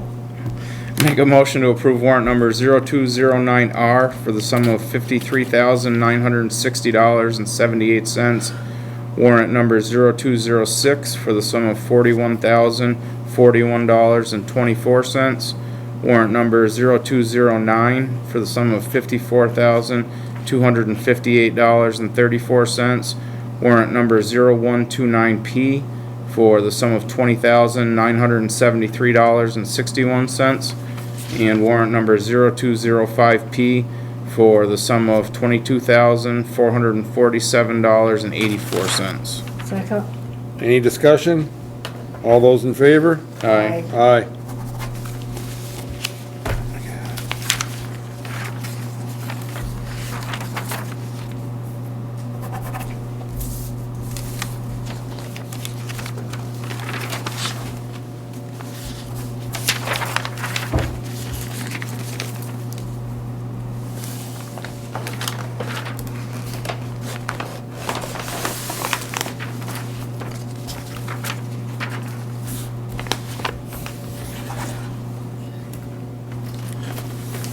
Mike, do these go in the blue thing too, or in the red thing? In the red one. Red one, okay. There you go, Bob. Okay. Gotta get signed. All right. Do we need an executive session? I do. Or action items, I guess? All select board comments and concerns, is there anyone want to cover that? You want to cover that first? Yeah, I'm good. What about something? Cedar Mountain. What about it? You guys are going to Cedar Mountain for Yep. something. They went up there with Rob. Rob went up with myself and Mark, and following that, the highway crew went up there. Jeff went up there with Mike Smith. They think they have a plan to ditch and the driveway culverts and get the water discharged. We looked up some laws. I think I gave copies to the select board in your mailboxes about discharging water through property to get that water from that spring. But they're gonna have to do some ditching and they're gonna have to do some culvert work. In the meantime, for this year, when the weather breaks and it's soft and the ground starts softening up a little bit, they're gonna take the grader up there and see if they can peel some of that off there. But right now, there's really nothing that can be done because of the weather. But Jeff said, well, there's another project we gotta add to our list of things for the next year. So, we're good. I think we can do it and not cost us a fortune either. Hey Doc, how are you? Pretty good. I just came back. I thought I dropped something, but I guess not. I don't see it anyway. What was it? So if somebody You finds don't it. have a scarf on. There was that some you- notes and stuff that I had with me. but Okay. I don't think I can't see it. I don't see it by my chair and stuff. Okay. Well, if somebody turns something in, we know who it is then. Yeah. Anyway, it was a nice meeting though. I was mostly interested in the tax part of it. But also to see what you were going to do for Independence Day. The 8th of July is the reading across the country, Declaration of Independence, and they're gonna do that on the steps of the Higley House. Oh, wow. And on the 5th of July is National Picnic Day, and the Historical Society is going to hold a picnic down at the Higley House. They're going to get some picnic tables and stuff like that, so they're going to try to, we're going to promote it for the rest of the town as well, but they want to do something just as the Historical Oh, Society. wow. Okay, okay. Yeah, I was in that play too that we did for Independence. You were, and the town report has a great layout of all that. I think it's Oh, good. Yep. Blue Yep. ones? It's One color blue too. one? Mhm. Okay. Yep. anything with the signature. That was a fun play. Yeah. I enjoyed being in it. Well, thanks, Doc. The meeting's still going on, so that's why. Oh, okay, I'm sorry. It's okay. I thought you were done. No. Take care. Yep, thank you. That goes with it, Rob, too. Okay, so there's no more select board comments and or concerns? Action items, I have no idea. Do you have anything? No, there's things I know I've got to do, but I don't know if anything particular you want to call out that I need to follow up on. We just need to make sure that we all know what we're gonna do for our articles when we go to the town meeting. Yeah. I do want to sit with you. Yeah, anybody that wants to, I do too, I gotta come in and see you, yeah. whatever you need, let me know. After hours, whatever it takes. I still would like to do a video with a couple of the select board members, one of the select board members, somebody about some of this stuff, and get the video up before the 19th about the local options tax, what it means, and I can record it, I can send it to PEG TV, they can get it out there, we can put it on our webpage or whatever. You're just dying to be a TV star, aren't you, Mike? I don't want to be a TV star, but I do think it's important that people know what it's all about. It is. Or anything else you want to talk about. I mean, I don't know. I just think it's, when people don't come to meetings, for whatever reason, I think that could have been at 7 o'clock and there wouldn't have been there still wouldn't have been a lot of people here. Just based on history, not based on bias or anything, just based on historical 8 years of me being here. We just gotta be ready February 19th. We gotta be ready for that, because there's a couple people that are gonna they're gonna hammer on us pretty hard. They have a right to do that. They do, but I think as long as we're prepared to answer the Isn't that questions. what that $1,100 for, is to fix your bruises? Oh, okay. you know, if somebody can change my mind, I'm all for it, but I can't personally, on all the research I've done, I can't see anything wrong. I don't spend enough money on taxable items in this town to, I think, overcome the amount that will reduce my property taxes by, I guess, at that 1%, is what I'm trying to say. Somebody does $85 million worth, Rob, right? Or is it? That was total. It was 25 million for 25 taxable million. items. 25 million. Yeah. Yeah. So. Divide that by the 4,300 people we got in town, and that'll tell you what each person would have to spend, right? What do you want it for? Is that the way you do it? Yeah, I had figured it up You said per household, and it was like $20,000. 20,000 per household. Yeah. Yeah. But that was, I'm terrible at math, and that was just. That's okay. I don't want to be Good held news. to it, but that was my rough guess. We probably ought to have numbers like that. In your packet too, I gave you a sheet that Joe put together on the taxes and proposed, that's gonna be at the town meeting. The number that he's put on here is that under the proposed 26-27, and the tax rate that gets set on that proposed budget would be lower than it is now. I'm not convinced. The first draft he gave me was double that, and I'm like, went back and I said, Joe, it's not. And so he went back and looked at where the numbers come from, because Melanie built this, so he's like trying to reverse engineer it to figure out how it, but it's, I agree that it's probably, with the grand list going up, and that it's gonna be close. I think it'd be, I'm not sure if it's gonna be lower, but I think it'd be close. And if you take out, you know, when you start doing the math and you took out that 5.5%, that changes it a lot. That amount of the budget increase, if the 1% local options tax, 75% of that 1%, you took all the reserves out of the budget, it's gonna save money. It's gonna help the taxpayer. Yeah. More than what they're gonna pay.